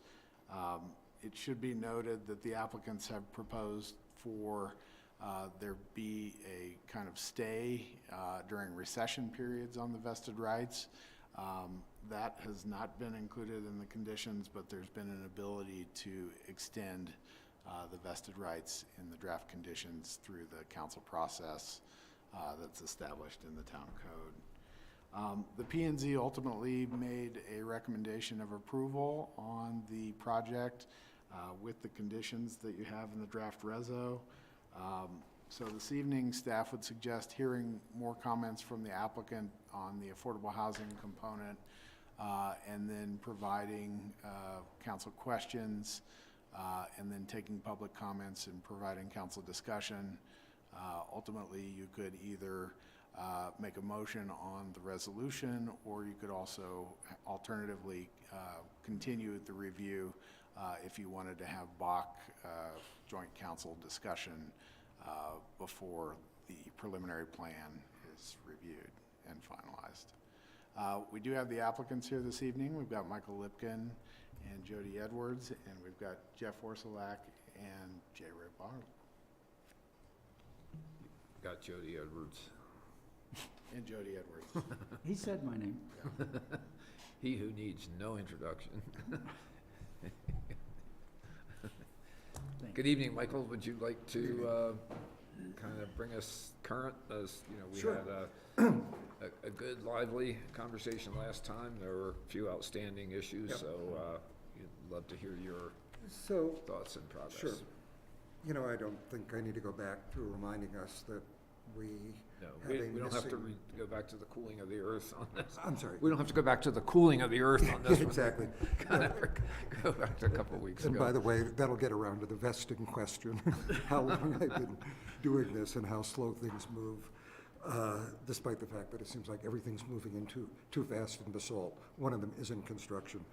But, you know, I touched on the fact that Basalt has over 220 units now of affordable housing. More than half is occupied by Aspen workforce.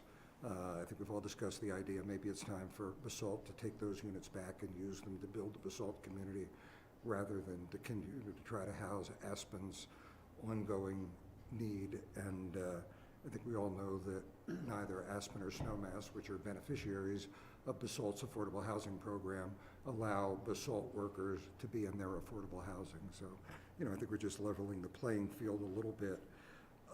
What I think today has come up is, you know, when we were last here, you all said that you understood the desire to do rental housing, and the reason why everybody does it is easier and makes more economic sense.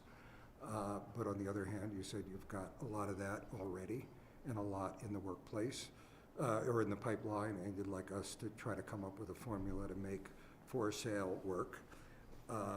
You know, our commitment is to try to bridge this very significant gap between where affordable housing is today and the fact that right now, as of 2 weeks ago, there were 2 things on the market in Basalt under $1 million.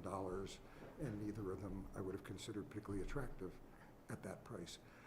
In any event, we did have good conversations with staff, and since the proposal you have was submitted to you guys, we've gone back and reworked the proposal to be more in line with how the town looks at affordable housing, and we had neglected to account for what somebody might have to spend on reserve, HOA dues, et cetera. So we've now put together a proposal that is in line with how the town looks at these. So Jeff, can we go to that, and we can sum this thing up pretty quickly with this chart, but Is this the chart you want, or? I'm sorry, with Is this one, this the chart you want? we are looking at doing 23 units in each building at those various AMI levels. They don't get us close to the high end of the missing middle, and we've also basically focused on the lower end of this conversation, you know, these numbers, because it's kind of what we were hearing from Bach in our earlier meeting. I think their biggest problem in our most recent meeting was basically that we were making a shift from rental to sale housing and didn't know where that came from and what that was all about.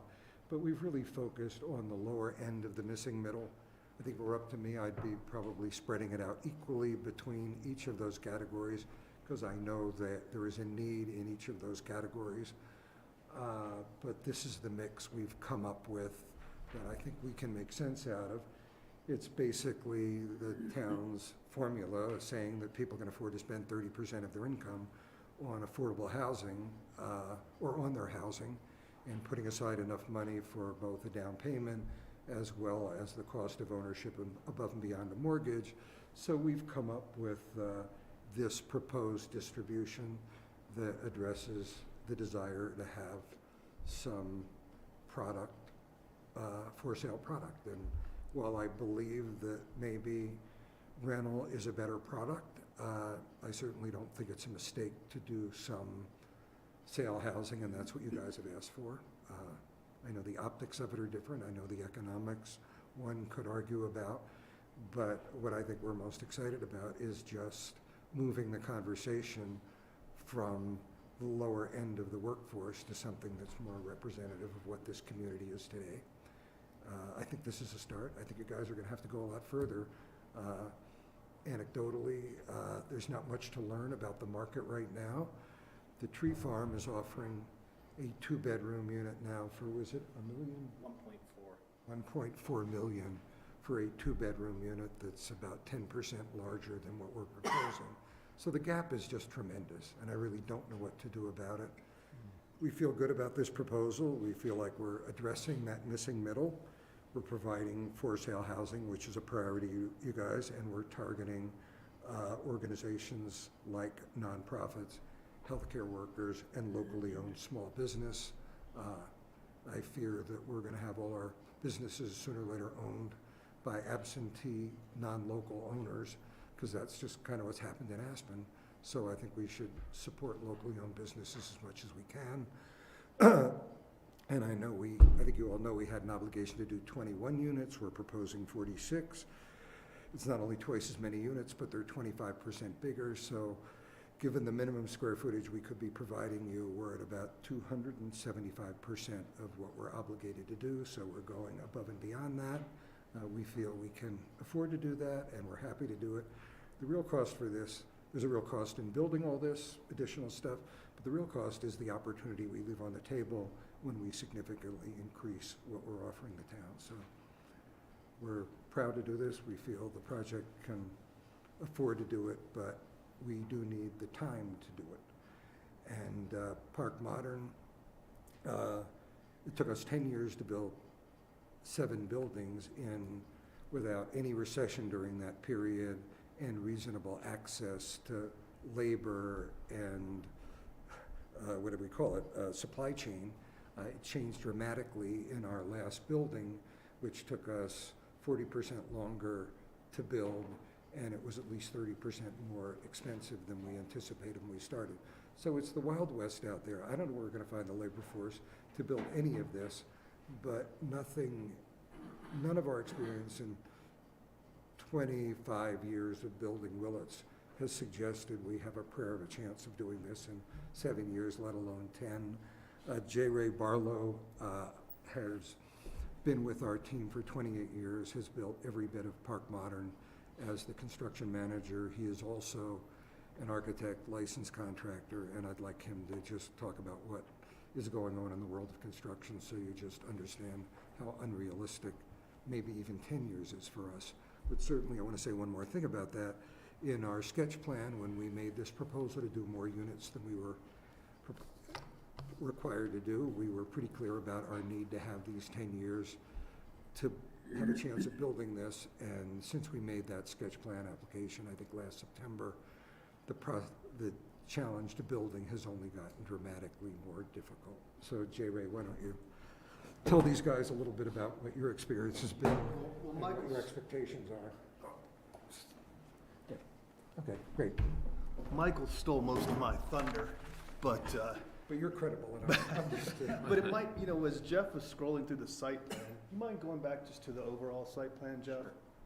Because what's really telling is the little building in the lower right-hand side above the affordable housing units, that was Park Modern 7.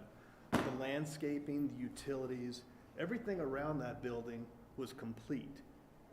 The building just above that is probably 30-40% larger, both those buildings, and it took us both about 12 months. Michael's very adamant on the timeline, and so when we got to Park Modern 7, it's an 8-unit building, it's significantly smaller, and unfortunately took us about 15 months to build it. And that was going forward. We had the HVAC systems, the fan coils are up in the ceiling. We had wood floors in, we had everything. We had holes in the ceiling waiting for those units to show up. So we just had to kind of keep going and dancing around those issues. Same thing with appliances. Supply chain, I got to the point I said, I don't know what it's gonna be this week, but it's gonna be something that doesn't show up. And it's incredibly frustrating, but it's also incredibly difficult to tell people that are expecting to move in soon when it's going to be done, because you're really beholden to things you can't control. So that one was quite difficult. It was even more difficult than the one that during the pandemic, which was this building 6, that we stopped for about a month and a half because things were continuing to flow. But when we got to 7, all bets were off with what we could get our fingers on and the manpower to build it as well. So it's a big unknown. People power, supply chain, and just scheduling. So that's, and you can, if you look at the other side of the project, you can see the buildings are larger. There's no infrastructure, there are no roads, not even to mention the amount of earthwork that has to be done to finish the lake. So it's a daunting challenge out there. I mean, I guess we're looking forward to it. I'm looking forward to it, but there are pitfalls and problems that you just can't enumerate at this time. Like I said, every time I thought I had my fingers around it, something else would bite us. So that's pretty much what I have to say about scheduling and timeline. So I'll say one more thing about it as well. When we started building Park Modern, the site was shovel-ready. You can see how much bigger a parcel this is and a length to build. But we've got, what, is it a minimum, a year and a half of site work to do. We can have some overlapping construction, but it's just a dramatically more demanding project in a dramatically more difficult environment. And I'm not one to make promises we can't keep, but even at 10 years, I'm nervous. Okay.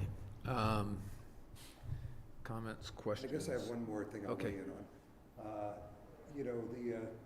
Charlier, when they reviewed the traffic study for traffic management, they suggested we do several things, some car share, which we did, and some bike stations, which we put in. The third thing they asked for were bus passes.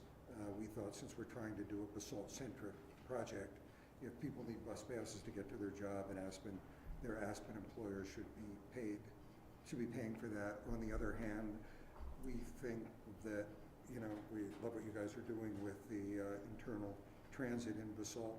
We think that's very key to building community and minimizing the impact of cars over time. So we've suggested that a quarter point Rita be used to solve traffic in this area, because I just think it's going to take a big investment to get people out of their cars.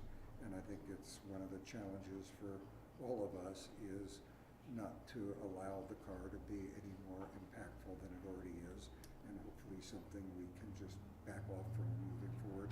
So we think getting the two pieces of old Basalt and new Basalt working together there's a real expense there, and we think this quarter point Rita will make a significant difference.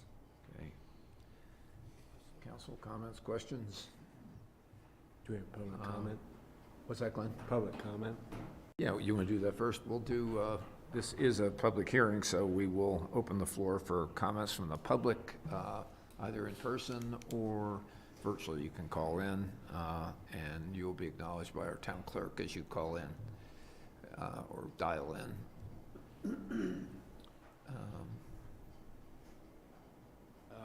We have one attendee. It's the phone number 948-5597. Are you here to speak on Parcel 5? So just raise their, they could hit raise their hand button, maybe. I think it's the next applicant, actually. Okay. So. All right, well, we'll keep the prospect open if people want to comment as they call in. So, I would be pleased to tee up a couple thoughts here, maybe, unless council wants to go first. I mean, I'll go, I guess. As far as looking at this breakup that you have, I mean, I appreciate the fact that you guys have come with for sale units. I think what you're proposing is, I know it sounds crazy, but pretty acceptable as far as affordable housing goes in the town of Basalt. I mean, I looked up Zillow this weekend, and there's, I think, one property that's $968. Everything else is over $1 million. But this is probably what a lot of people are paying in their monthly mortgage. The fact that you put the majority of them in the lower category, I appreciate. I know 5 years ago this wouldn't be affordable housing, but in this market it is. As far as the vesting goes, the one thing I would offer is give you the 10 years, but can you do the public improvements within 3? You know, that would be our goal. I don't think there's any question we're going to have a recession next year. And it's most efficient for us to do all of those improvements at once. And that's what we'd like to do. That's what our internal schedule is. And I think we can probably do that 3 years if you increase it by any period we spend in a recession. Because we do need the revenues from the first building to help pay back the site work we're doing, which is significant, an awfully expensive proposition. So, just for clarification, these affordable units would be 2-story stock condominium unit type? Would that be the building configuration? They would be the plans you've already looked at. They're 3-story buildings. Okay, and, 3. It's a very similar product in most respects than what we're doing in Park Modern has been very well received. I mean, Can you put some color on what, let's just maybe pick one category, 4, 2-bedroom, what that might look like as a sale price? Do we have sale price? Sure. Yeah. 710. $710,000. Sorry, I missed it. Oh, by the way, those are not our current numbers. We've gone back. We understand the town's expectations better and how it calculates these numbers. So if we can look at these, that's what those numbers would look like. Oh. Yeah. Okay. You know, I don't know if anybody will get to the category, you know, the 250 of AMI. I don't think they can find anything else. It's, you know, it's what, 70% of what Tree Farm is. But if we don't sell them for that, we'll sell them for another price. You know, we only have 2 units in that category, And part of it is, I think, that we can all, especially you guys, learn something about the market by having some of this stuff at these various categories. We're still not even close to addressing a lot of the middle income gap. You know, we're at the lower end of it, so. I had one other question. What is Park Modern's HOA dues? I can't answer that. But what is baked into this proposal are the town standards for a 20% standard for HOA and insurance and whatever. And I think, so it's baked into these numbers. Okay. And that was something James and Michelle made clear to me that, you know, we had to understand those numbers and bake them in, and that's probably why you see these sale prices maybe a little lower than what we had shown you before, because. But realistically, they're probably going to be closer to what we're seeing here once you include HOA dues. Yeah. Because you guys are going to make sure it's a well-funded project. Yeah. And what's interesting about that, we're at 30%, and well, I think that's probably an appropriate number in lower categories. People are paying way more than 30% of their income on housing, probably in this valley. Among the, what we call middle income, people are probably more like 40%. So, you know, theoretically, these numbers are crazy to all of us, but statistically, they're affordable, and, you know, I think we're going to find the Basalt community living in them, and that's a good thing. They remain Basalt-centric in our eyes. David? Just clarifying question, are these all 2-bedroom units, or are they different sizes and configurations? Our original proposal was to do a majority of 2-bedroom units because everything we learned about demand, et cetera, but we wanted some diversity in that. So we've got a couple 2-bedrooms and a couple 3-bedrooms in each. The 3-bedrooms are really problematic, and I think you guys know that, you know, historically, because you got to earn enough money to be able to do it, but the category had gotten so narrow. So, you know, we'd like to try to make a couple of those 3-bedrooms work. They're good for families, and we'll just see if we can make sense out of that. So they're going to be a mix, but. Yeah, there'll be a mix. We're showing the 2-bedroom as an example. Okay. But there will be those 1s and 3s in there. Thanks. And Jeff, maybe you can clarify this. In this proposal, which I think is a good idea, you have the appreciation cap staying steadfast with a person's mortgage rate. Is that acceptable per our town code, or do we have to amend this? Yeah, the code does not track that proposal. And so with respect to the ownership component of any affordable housing proposal, I would recommend that the town council include a condition that there be a code amendment that would allow for that, or anything else that might not be in strict conformance with the code.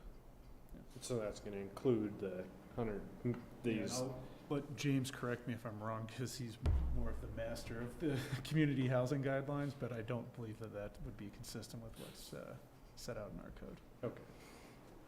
Jeff's correct, yeah, the current system is not set up that way. You know, it's set up with an annual appreciation cap, but it doesn't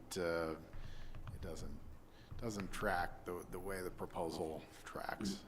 And so how would we true that up for existing people in, because it's always been a linchpin of mine with affordable housing, is if you get a 3% increase, but you're paying a 5.25% mortgage, you're still losing 2.25% a year. So.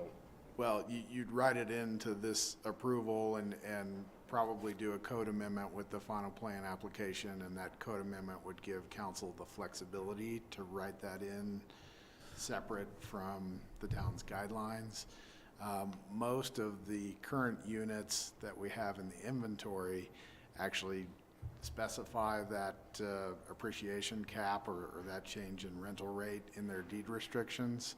So you couldn't really go back on those units easily, anyway. So to clarify, these are going to be appreciation capped, or these RO style units in our? From what I could tell, it seems like the appreciation cap would stay, let's see, Original sale and resale cap rates will increase annually at the higher rate of CPI or AMI. Cap increase must at least keep up with inflation and mortgage rates. Yeah, but this is, that's. I got it. Okay. All right, thank you.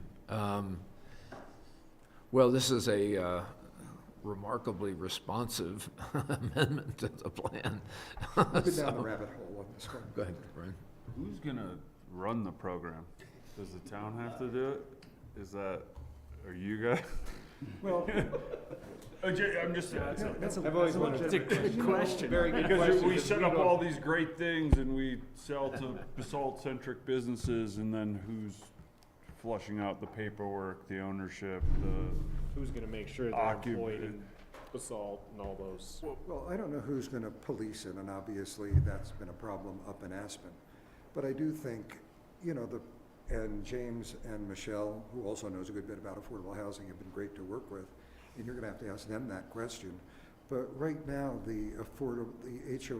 of the affordable HOAs at least is run by Romero, and they think it's just, kind of what they do.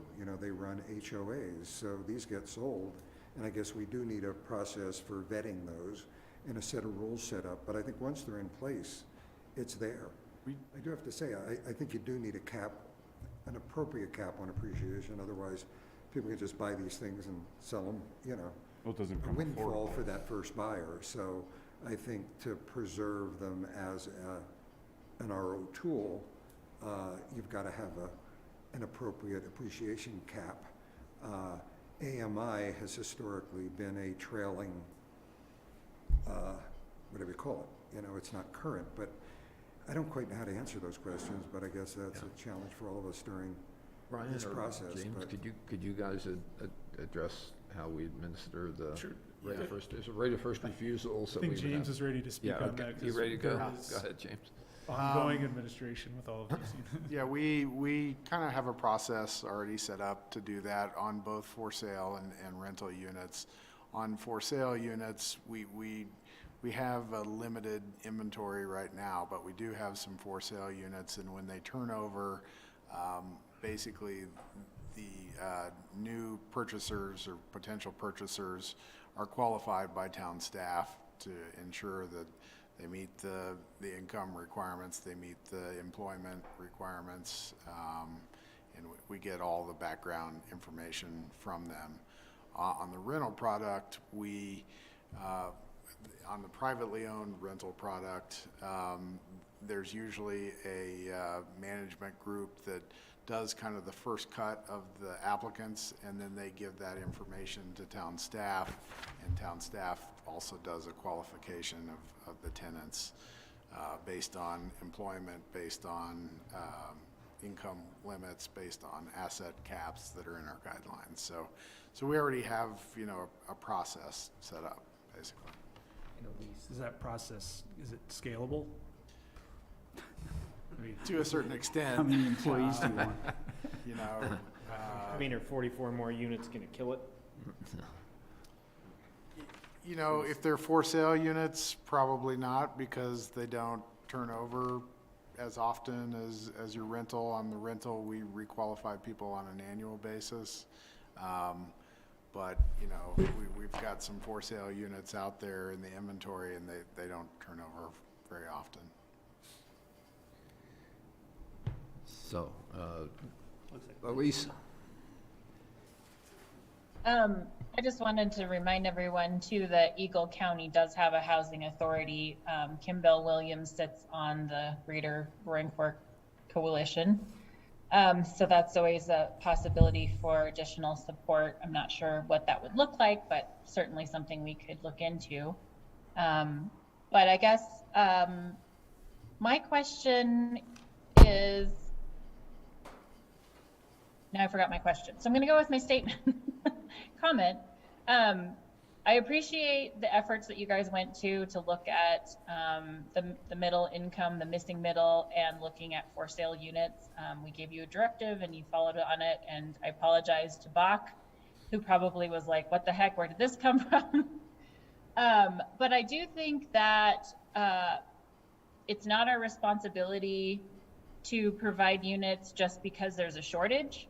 So I do feel like that category 6 is higher than we need to go, and possibly even category 5. I mean, there aren't very many units in this category, and that's unfortunate, but I don't feel like it's our responsibility simply because there's a lack of inventory. I don't define the missing middle by lack of inventory. I define the missing middle by income range. So if it were up to me, I probably would reconsider those higher category units. And then the other thing I wanted to say is in terms of, the for sale price, yes, people are paying up to 50% of their income, but that's out of desperation. And I don't think that sets a good precedent. So I would want it to be 30%, the recommended standard by, CHAFA. And I will think about what my question was while you guys continue to discuss. Okay, thanks, Elise. Well, I think that, the items that are out there to bring this to some closure are, our response to this revised affordable housing proposal. And so that's one piece. The second is there's alternative language on the vesting schedule, which we need to fix. I guess, my thought about this on the ownership thing is I thank you for the revision. I think we made the case that we were long in rental housing and somewhat short on ownership. So this is, as I said, pretty remarkably responsive amendment to your application. I agree with Elise. I think RO6 is 2 degrees of separation from Park Modern in terms of, financial capability of the purchaser. So I would advocate taking those 2 units and redistributing them evenly between categories 4 and 5. I think that with deference to Bach, I think it'd be totally appropriate to move this forward with these 23 units and then defer on the next 23 until we've had a chance to talk to Bach and use our time wisely between now and final to work with you as well to refine what we think is the best formula and best mix for that next 23 units.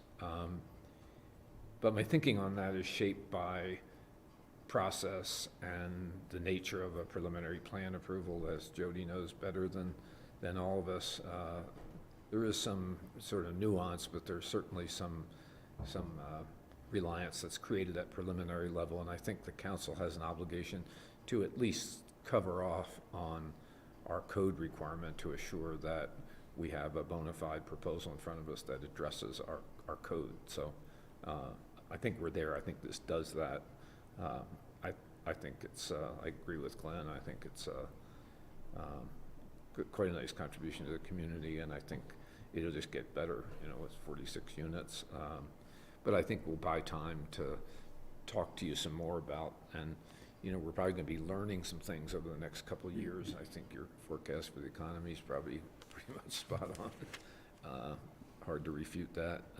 So we're probably going to know a lot more. So anyway, it's not a motion, but I would suggest that we accept this amendment and then buy time to work together to define the next 23 units, do a 7-year vesting schedule, and kind of move on. So here's some thoughts. I remembered my question. Yes. So one question for James. Would the same rules as like Roaring Fork Apartments qualify for these homes in terms of like first priority is Basalt, second priority is, I guess in this case it'd be Eagle County, third priority is the Valley. So that's question number 1. And then question number 2 is, what happens if somebody's status changes? I mean, once they buy the home, they buy the home. And then finally, what if somebody works remotely? Can they claim that they're Basalt employed? Because I feel like we've run into this problem. But we don't need to answer that now. Those are just some questions that came to mind in general. You know, if you want to reply to that. Yeah, but, I can it's- reply to a couple of them. The applicants have proposed their own kind of occupancy priority system as part of these units, which would have nonprofit visual arts and arts organization employees that work in Basalt on top of the occupancy priority level, as well as teachers, I believe. No, I think the second category, we narrowed it down to 3 categories. Yeah. Do you want to explain? Have healthcare workers for Healthcare seniors, so we have some people that can live here and take care of us as we age. I'm inclined to say nobody Can you hear takes any that, bit of Elise? care. Pardon? Yeah, I can hear. Okay. Yeah, okay, Elise, so I was saying what has been in our proposal since sketch plan is prioritizing arts organizations that are Basalt-centric and established and vetted by the town. The second category would be to somehow have some housing that is available for healthcare workers for seniors so they can age at home. And the third category would be locally owned small businesses, and we were calling small businesses up to 30 employees.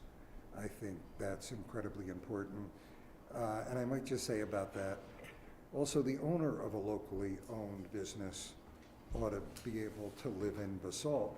And when you get rid of something like that top category, at 250% of AMI, we're leaving an awful lot of people out. And, if it were up to me, I'd be trying to do a little bit everywhere from category 2 all the way up to what the market actually is today and try to address all those people because, I mean, those are our community today. And I'd like to see a policy that tried to satisfy exactly who we are today. Could we house our current community, which is a pretty nice mix of all kinds of professionals and business owners and workers and teachers and all of that? I think that's an appropriate goal. What I've gotten from Bach and I guess P&Z is a comfort level moving some of the way into the missing middle. And if that's as far as we can get now, I'll accept it. If getting your support requires getting rid of those 2 units in the top category, I'm okay with that. It's not economic, we just need to start learning what we're gonna have to do not to be Aspenized down here and lose our middle class. And I think when we talk about these numbers in an abstract sense, I think we should all look at the kind of people who could no longer come to our town because they earn a little too much. James, what's 250% of AMI? It's about, for a 4-person, it's about 250,000. Yeah, 2 working people in decent jobs, an accountant and a school teacher, we're probably no longer accommodating at that number. So I know these numbers sound like big numbers, but I think it's also important to look at them as human beings that we want to be able to accommodate in our community. And if this building's the first step and this is as far as we can go, great. If we come back and talk about the next building, maybe we'll decide we ought to move these numbers up. Yeah, we're not locking down the numbers, we're locking down percentages so that when it comes time, we're gonna have updated AMI numbers and, so this will float with the market, so. I'd like to that's have as diverse a community in every way, including, I don't want to punish people just because they're well paid, that they're too well paid to live in Basalt, but can't afford to live here. That's the missing middle problem. Well, end of the day, I kind of wrestled with this, reading the packet, and, the truth of it is that we're choosing among excellent alternatives here. So I think the wisdom for all of us is to not let the perfect become the enemy of the good here. There really aren't any really horrible outcomes in the alternatives that we've discussed for affordable housing, so. And realistically, we wouldn't see this building for 4 years anyways, right? Like 3 years on a year and a half on your land work, a year on your first building, then this building breaks ground? Just not, I'm not holding you to that timeline, but that's. Yeah, that's our desire. If things go well, we'd like to build the improvements as quickly as we can. And the truth is, the sale of affordable housing is economically tougher, but timing a little bit easier, because you sell the first building and then you have the money to build the second one. You know, you don't have to have a rental project that you then own, which to some people is attractive and makes economic sense. You know, it's such a complicated conversation, because the taxing situation is much better if you do rental. You can make that ordinary income, but I mean, you can make that long-term capital gains, but sale is at a much higher tax rate when you do it, which makes sale tough. But, you know, it's just, you know, there's so many variables in this conversation, but we're comfortable where we are. And I think it's a good place for Basalt to get going in the direction of trying to address a different issue than it has been with its affordable housing. But you've done a good job of categories 1 and 2. What did everybody think on vesting rights? I'm good with the 7 years. Yeah, said my piece. Okay, So, what, Jody? couple of questions. You lost me, I'm sorry, on this. Do 23 now and wait 20 on the other 23? Yeah. How does that work? I mean, are the extra 23 just because they're extra units, and if we can't reach some sort of an agreement on them in the future, they're free market? I don't think that's where you were going. No. At all. But how do Jeff and I write that up? How do you build the pro forma? It's in 23. So if I may. I don't know, I'm trying to find a way to respect Bach and their desire to have a meeting and be responsive and move the application forward. I think I can see being very lawyerly, that's a problem. I think as a practical matter, I don't think this is going to be that difficult. I think you've seen how we're working here. I think, and you've seen how you know, Michael's working with you. Yeah. So I think my view of it was that we locked down the 23 for sale. This is basically it, and then we buy time and allow you and us to formulate a more specific plan for the next 23 in terms of number of bedrooms, categories. You know, we don't have to nail that tonight. Okay, and we commit there'll be affordable housing. It's yeah. And both Jeff and I looked at on the affordable housing issue. We looked at the code and the guidelines today, and we agreed that there does need to be an amendment in order to allow this to go forward. And we will bring that amendment forward to you with the final plan application. Yeah, I guess I would add on to that. It's my understanding that the direction would be that the makeup of the 23 additional affordable housing units would be determined as part of the final plan approval. Yes. That's the intent. And upon a joint meeting with Bach, for discussion that it might be along the lines of a rental proposal with mixes previously proposed by the applicant, or perhaps something like what we're seeing for these initial 23. But that's subject to some determination at final plan approval. And then I would agree that this approval would need to come with a condition that there be a code amendment to ensure that the affordable housing mix fits within the inclusionary zoning housing requirements of the town code, which would run concurrent with any final plan approval. That's the key language. Yeah. Consistent with the inclusionary housing requirements of the town code.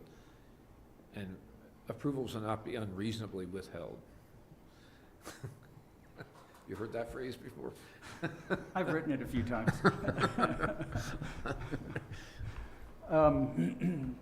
Okay, so I think we're on the same page, everybody, with regard to the affordable housing. Are you happy with that?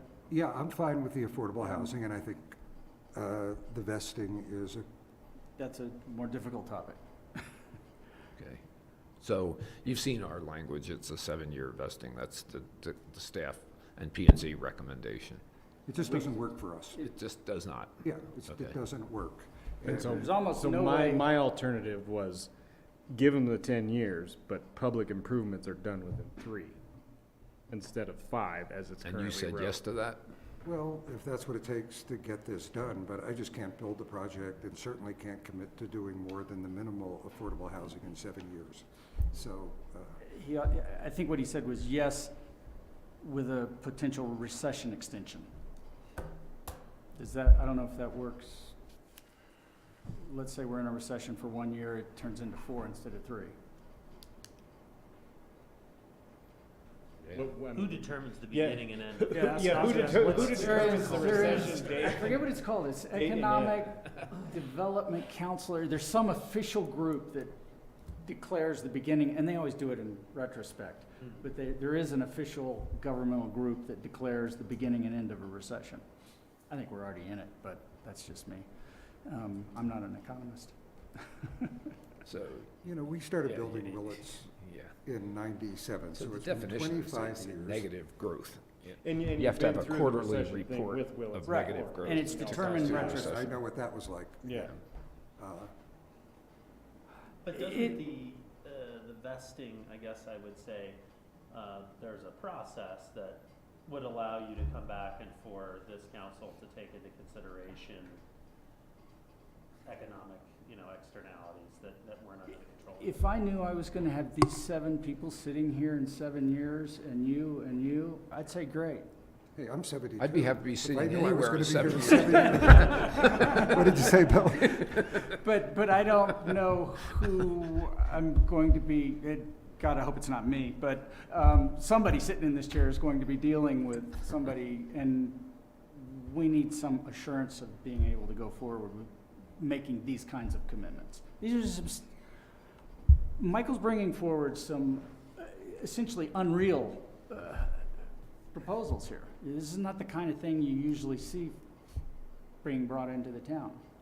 And that's a substantial financial commitment that he needs time to make it all work. So I guess, like, what's the difference between what we're gonna do with Stotts Mill, for example?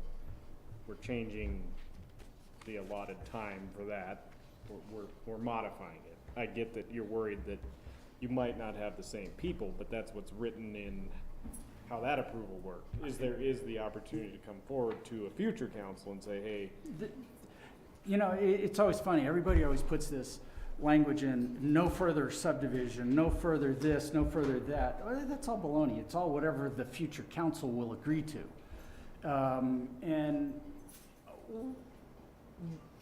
On the other side of that, we don't want to be left with having to come in and negotiate with a council that we don't presently know who it's going to be. It's to just, you can always come in and ask for more. That's a given. so I guess the only hangup, it seems, is this recession thing. There is probably a recession coming. The last project, which was one building less, took 10 years. And it had a ready-to-go site. They're gonna have to do some significant site work.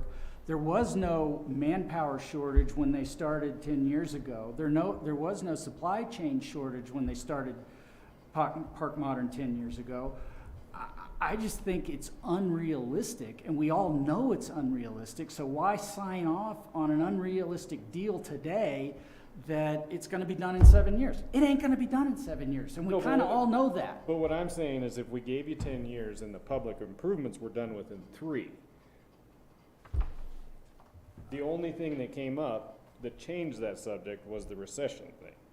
That's what we're trying to address right now, is what is the timing and who declares when a recession takes place? And can we firm that up at final if we There you go. can't? We let me could ask you a create a question. definition of it. Sure. It's very easy. So I just to make sure I'm following what the suggested condition is, it's for a 10-year vesting period. However, the public improvements have to be completed within 3 years of the final approval.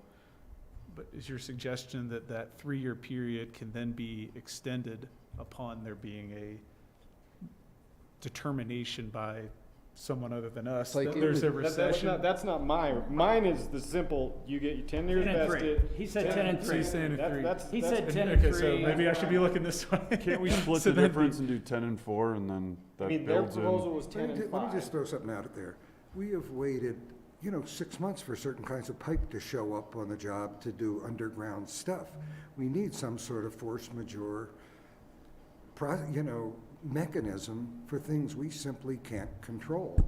And we're living in a world where we can't control anything anymore. We can't control what goes on. I'll go with Ryan. I'll split the difference. I'll go 10 and 4. Is that fair? 10 and 4, and then we don't have to play a Listen, if it's not recession? working, and we're halfway through these improvements. 3 and years, come 3 and years, talk to 3 you years, now guys, Yeah, 4, you're now still 4, now to 4. stop or keep going. I'm sorry. I think 10 and 4. Just I'm good Yeah. with 10 and 4. it gives you 10 give 4. you some leeway. 10 4. Okay. 10 It's easy to Now, remember. I've got one more question on this vested rights, and this is subparagraph H, as in horse, Harry, whatever you want to call it. Just the subplat shall be executed and recorded within 100 feet. Right. Okay. What we'd like to have that say is, I just kind of noticed this afternoon, but we're going to have to do essentially a master replat of 5ABC. James, can you put up the plan? Yeah. Or we gotta put it on Zoom. Highlighted. Okay, so this was platted in 1996, and the way the road is platted today goes down here and then curves like this. And that is owned by the town. So you own a strip of land that comes through here, and then this comes in like that. And I just handed Jeff the plat so he can confirm that. But that's the plat that exists today. So this is going to need to be replatted to look like this, which will require, like I said, you own this, and you own a little strip here, and you will in the end own this and this. And we're thinking of an easement here for the public, just so we control the landscape, et cetera, with the public access there. So what I'm suggesting for that subparagraph H is that it say the sort of master replat of 5A, B, and C, and we would see that as 2 plats, an A on the, one plat on the west side of, what is that? Oh, Possum Lane, I love it. And one on the east side of Possum Lane. Are you guys going to change the name of that street? Yeah, we are. I think Possum It's Way. Willow Road on the old In the old plat. So there's So you see what I'm saying, Jeff? there needs to be, yes, I understand, we need to have this area replatted before there can be a subplat that would be pursued. So is it to say that those 2 master replat, or I guess 1 master replat would be done within the 180 days? And then would that, prior to the first sub replat, are you saying any change in the time period on the first subplat upon the replatting? Yes. Okay. The first subplat Yep. would come prior to any CO for the first building. Don't you need to do that before the first building permit? No, because we'll have an overall parcel. Yeah. You'll have 5A, for example, and you can build within 5A. Okay. You could do 1, and then before CO, we're gonna, I understand, I agree with you, sure. But just one question there, would we need to have James' building envelopes depicted on that master replat if they're gonna pursue construction prior to filing a subplat? Well, that's how we've done it on the other parcels in Surface Meadows, parcel 4C and 4D, 4B, so. There's, The cleanest way to do it. there's also the schedule in condition B3, which, you know, your building separation, et cetera, et cetera. You could do it either way.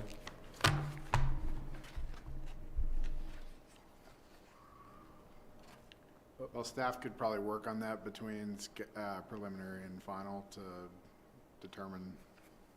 But you get the gist of the request to modify paragraph H to,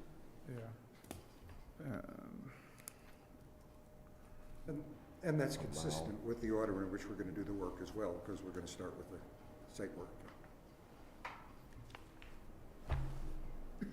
so in any motion we make here, we'll have to cite paragraph H as amended somehow. I'll try to tee up all of Amended in a way these. that we I'll don't try know, to, I'll try to tee up all of these amendments There are here. only 3 amendments. No, allow for phased replatting, the language is gonna have to say something like that, so. One question I had before I try to tee up the amendments is the proposed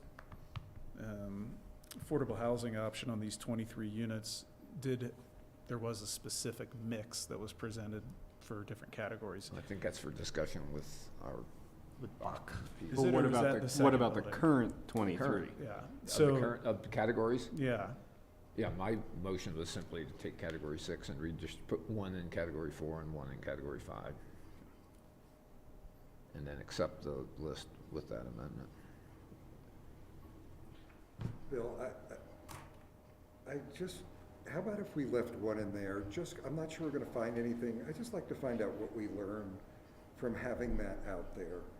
Because there's no question there's a need out there, whether people will choose to pay it or not.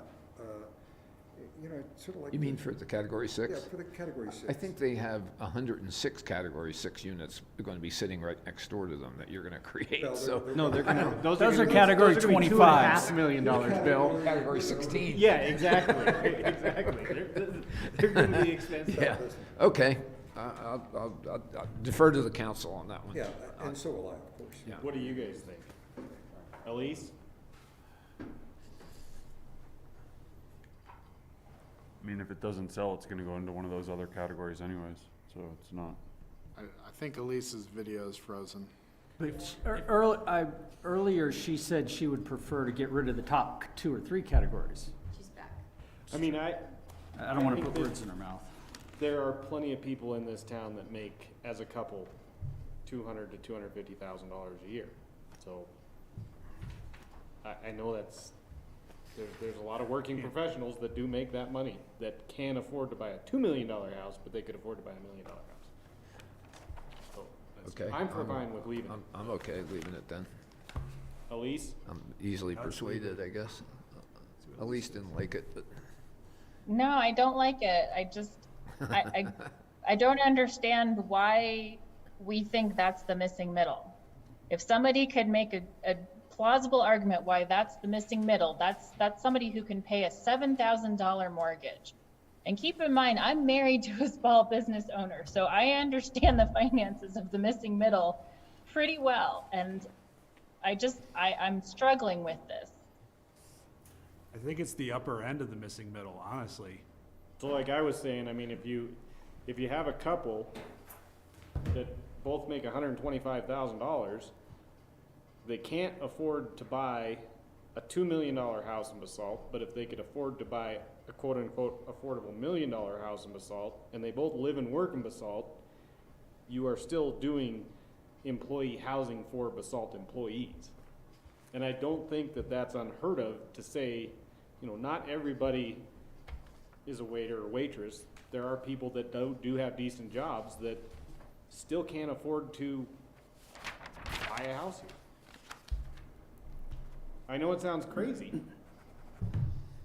But again, Glenn, my question is that a question of availability and stock? Because I still maintain that it is not the role of the town, the coalition, anybody to provide availability of stock. But I mean, that's what we do. We do that with affordable housing, period. If you think about it.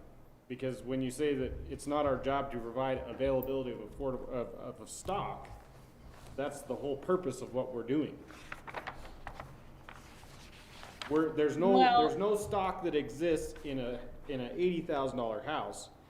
So our goal is to try to get those. That's providing stock. I have another question. We keep talking about 23 units, and I think I lost the plot. There's 46 units of affordable housing. Why are we splitting it into 23 and 23? What's happening with the first 23? Those are the two buildings, and we're only dealing with the first building now. Because we said we wanted to engage with Bach to define the second phase of the affordable housing. So whatever we agreed to tonight will apply to 23 units, or whatever we agreed to tonight? it's only going to apply to the next 23 units, the conversation with Bach. We're locking down the mix of the first building. Which also satisfies the minimum requirement. Locking down unless there's a proposed amendment by the time we get to final, but that's for purpose of the preliminary plan and preliminary plat application. This proposal would lock in 23 sale units based on the category mix that's been submitted. And then that buys us time to meet with Bach and perhaps Planning and Zoning Commission to further refine our thoughts about the affordable housing building 2. That's the proposal. And why not approve the market rate and just hold off on all affordable housing until we meet with Bach? I don't think we can do that because then it doesn't meet the affordable housing requirement in any way, shape, or form. Am I wrong on that, Jeff? Well, there's still an obligation, a code condition that at final plat, there's at least, the condition as it reads now is that at least 30% of the units and 20% of the floor area will be deed restricted price cap units. And that would comply with the town code, and that it all be determined at the final. I don't want to lose the fact that we're getting generally, 44. yeah, I think to the extent that this preliminary process can and should be used to the extent possible to nail down as much as we can these affordable housing units, so we're not leaving some potentially big issue up for debate for final when we're really trying to lock in development agreements. Yeah, I think that's basically it. I think we've got to find a way, if we're going to vote on a preliminary plan here, to ensure that the code requirement has been met, which is 23 units. So we've done that. We've put that in a safe deposit box, and then we buy ourselves the freedom to be more creative about the second building. So we basically discharged our duty and responsibility to the code, to the citizens of the town, and then we move forward and figure out what the best mix is for the second building. This is Well, if that's the case, I'd like to propose that we leave the question of category 5 and 6 to the second building. that could be a Well, motion. it's, just one potential problem there is that it may be the case that the second building ends up being proposed to be a rental building, which wouldn't have category 5 or 6, and instead be, as the applicant has proposed, have those deed restricted, I think, to category 2, if I remember what the proposal was. That says, at the town's discretion, it will either be built as for sale units with category distributions described above, or as a rental building with rental rates averaging category 2. Which paragraph is that? That's the second building, and that is That's in the way they have it. That's the way they have it Page wrote right now. 67 of the packet. I think staff does have to clarify, though, that if you lock down the RO kind of categories for the first building, that we need to still come back with the code amendment as part of the final plan to Yeah. give the flexibility. Yeah, I think that's approve right. that. Or does everybody, do we want to continue this? No, I want to know. Yeah, no, okay. Let's get it. So there's a commitment though for the 46, just to make sure we're super clear, because Yeah. this is very new. There's a commitment for 46 affordable housing units, and we're locking into the extent that we can, pending these code changes, the composition of the initial 23. That's correct, right? Yeah. Yeah. Yeah. Okay. Yes. Precisely correct. Okay. Are you guys ready for a tee up? questions. Okay. I want to see who's going to frame this motion. This Well, is- so He's I gonna will. try. So what Attorney, and I'm- just one quick, What's that? Just one quick question. That's I what know I was Elise- Yeah, that's what I was thinking, exactly. I know Elise isn't in the room. Does she understand there are just a couple of units in each of the 5 and 6 Yeah, categories? I'm pretty sure she understands. They're not an equal So distribution. there are 2 category 6 units proposed, correct? And, 3 5s. And then 9 3s and 9 4s. So the bulk, you got 18 that are relatively affordable. my computer, hold on, I need to type in my password again. It's always the most So- inopportune So, moment. to recap this conversation, I had put forward a basis for a motion that would say that we would delete category 6 and then take those 2 units, put 1 in 4 and 1 in 5. So my plan would have been 9, 10, and 4. Elise objects to category 6. I think maybe objects to category 5, if I'm not mistaken, also possibly. So, not trying to steer us here, just trying to clarify what the options are here. We can accept this as, Mr. Lipkin's response was, you know, test the market here, see if, you know, it would be instructive to see if there are buyers for these category 6 units. And like Ryan Slack pointed out, if they don't sell, they will fall into those other categories either way. That's true. James, could you go to slide 22? So this is going to be a qualified Basalt Yeah. worker living and working in Basalt. You know, it's not going to go to the highest bidder up in Aspen. You know. I would also say if we could add teachers into that mix of your list. Well, I don't mind, you just- know, I think there's already a lot of accommodation besides the 3 categories I've Yeah. established. I couldn't be more sensitive to the teacher issue. Okay. They should be paid enough Wow. to, you know, they should be paid way better, so we got to take care of any way we can. So, I think we can only do so much social engineering here yeah, tonight. exactly. Okay, so, Is there any more discussion on? is there more discussion or, I'm fine with just testing the waters. That's me. okay, Yeah. yeah, I am too. Okay. So with that in mind, I think I'll kind of state what I think the motion would be. Somebody could say so moved, but it would be a motion to adopt resolution number 37, series of 2020 with following amendments. Number 1 would be with respect to the affordable housing mitigation requirements. Paragraph 7, that 30% of the residential units and 20% of the floor area will be deed restricted, price capped units, and that would be comprised of 2 buildings of 23 units. The first of which would be resident occupied ownership units with the price caps and categories rather as presented by the applicant in its proposal in the packet tonight. The second 23 units would be subject to future determination by the town council at the final plan review and approval, and that would be done upon a review and meeting with Bach and the town council together. Further, the affordable housing mitigation requirements would be, of the preliminary plan, would be subject to town council's approval of an amendment to the code to the inclusionary housing requirements to ensure that this proposal fits within them. That would be a code amendment that would need to be approved either prior to or concurrent with any final plan approval. The second set of amendments relates to the vesting period. The vested rights period would be a period of 10 years. However, all the public improvements would be to be completed in 4 years. All of the other terms contained in the first alternative, condition number 5, would remain the same,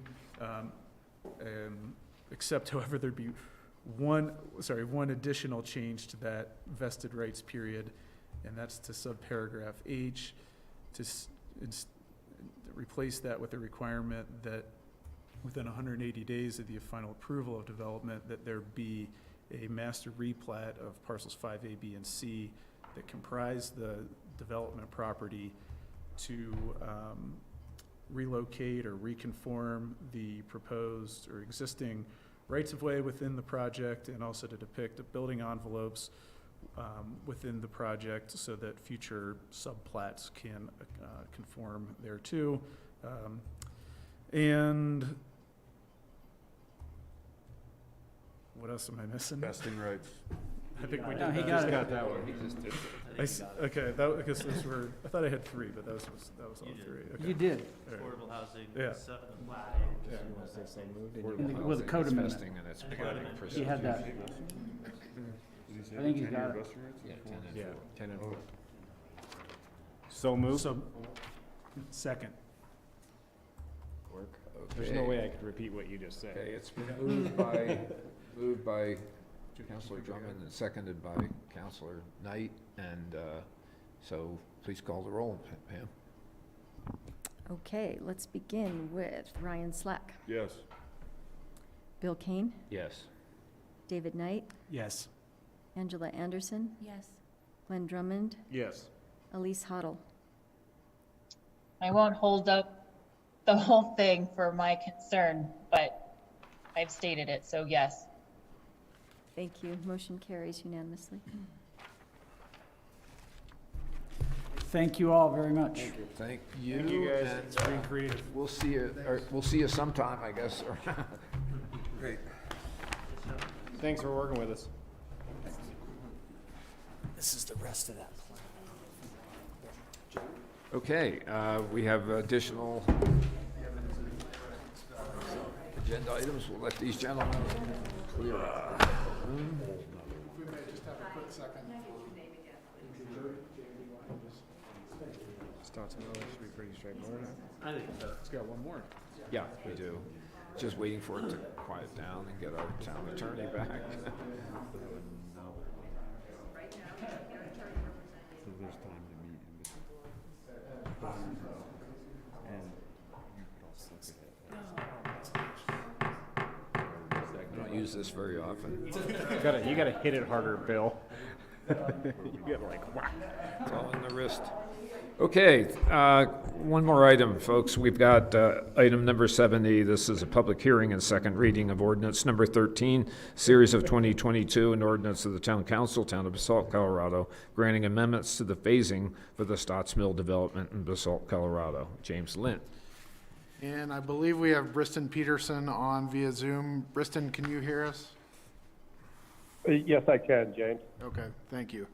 As the mayor indicated, this is a public hearing and second reading of an ordinance that would approve of an amendment to the phasing in the Stotts Mill PUD to permit the start of construction of the fourth multifamily building in the development prior to the completion of the daycare core and shell and the two parks in the development. As was discussed at the last meeting, just a bit of background. The Stotts Mill is a 18-acre development. It was approved for 113 dwelling units, and it's located just north of Basalt High School, as you can see on the vicinity map. The applicant received approval for 113 dwelling units, as well as a 4,000 square foot daycare, core shell space, and two parks. There is an active park, which is known as the South Park, that's was approved for 2 tennis courts and a multi-purpose court, and then a North Park that is a passive park. There are requirements in the approvals that the applicant finish the daycare core and shell, as well as the two parks before a building permit is issued on the 57th unit in the development. And this is outlined in page 77 in your packet. The applicant's request, as was identified at the last meeting, is the request for the ability to start the construction of the fourth multifamily building before the completion of the daycare core and shell and the two parks. The applicants have indicated that they are willing to discuss the ability for the town to buy down deed restrictions on some of the free market units. And just as an update on that, the town's financial consultant, Bruce Kimmel, completed his exercise in providing a draft valuation of the fair value to buy down units to Category 2 units. This evaluation was provided to the applicants. The applicant has indicated that they will take him some time to evaluate the work and also to talk to his lenders about the potential for buy down. So he's still working on this. But he has requested to go ahead with the amendment. So staff has included a condition in your draft ordinance that the applicant would work in good faith with the town to consider the buy down concept. Additionally, the applicants have indicated that they are willing to discuss the ability to have a priority on the free market multifamily units to Basalt employees and businesses, as well as the applicants have expressed a willingness to provide priority, as I indicated, for the multifamily units for Basalt employees. And they've noted that if they can build the fourth building at the same time that they're building the daycare, it will reduce the impacts on construction on the residents of the first multifamily buildings to be finished. And it should be noted the town still has several $1 million in security to ensure the completion of the public improvements, as well as there's a condition in the draft ordinance that the applicant would be required to complete those improvements before the CO on the fourth multifamily building. So this evening, staff would suggest taking additional comments from the applicant, taking public comments because it is a public hearing, and then providing council discussion. If you're comfortable, you could approve the ordinance on second reading. James, would you just, for clarification, with your cursor, highlight the location of the children's center on the site plan there? Yeah, this is the daycare center down here by the South Park. Let me do it here. Yeah. And so you currently have this building under construction, this building under construction, this building is started, and then this would be the fourth multifamily building to be built. Okay, this is a public hearing, so we will open the floor for public comment from anyone in the audience that would like to address council or anyone calling in. So we do have a caller. I don't know if that individual is... That's Briston Peterson. Oh, okay. The applicant. Okay, so it appears that we do not have public comment. Briston, do you have anything that you would like to say, address the council? Yes, Mayor Kane. Just one more clarification. We've actually started the construction of the daycare building. So that permit has been issued, and we're in the process of, probably within 2 weeks, we'll be into our footings. Great. Comments, questions from council to Mr. Peterson or James? Okay, I'd entertain a motion. Mayor, I move the town council adopt ordinance number 13, series of 2022. Second. Moved and seconded. Please call the roll, Pam. Absolutely. Let's begin with Bill Kane. Mayor Kane. Is that me? That's you, sir. Yes. Thank you. David Knight, Yes. Angela Anderson, Yes. Glenn Drummond, Yes. Elise Hoddle, No. and Ryan Slack. Yes. Motion carries 5-1. Thank you, guys. I think that concludes it all for tonight. We don't have any more sneak items on here, do we?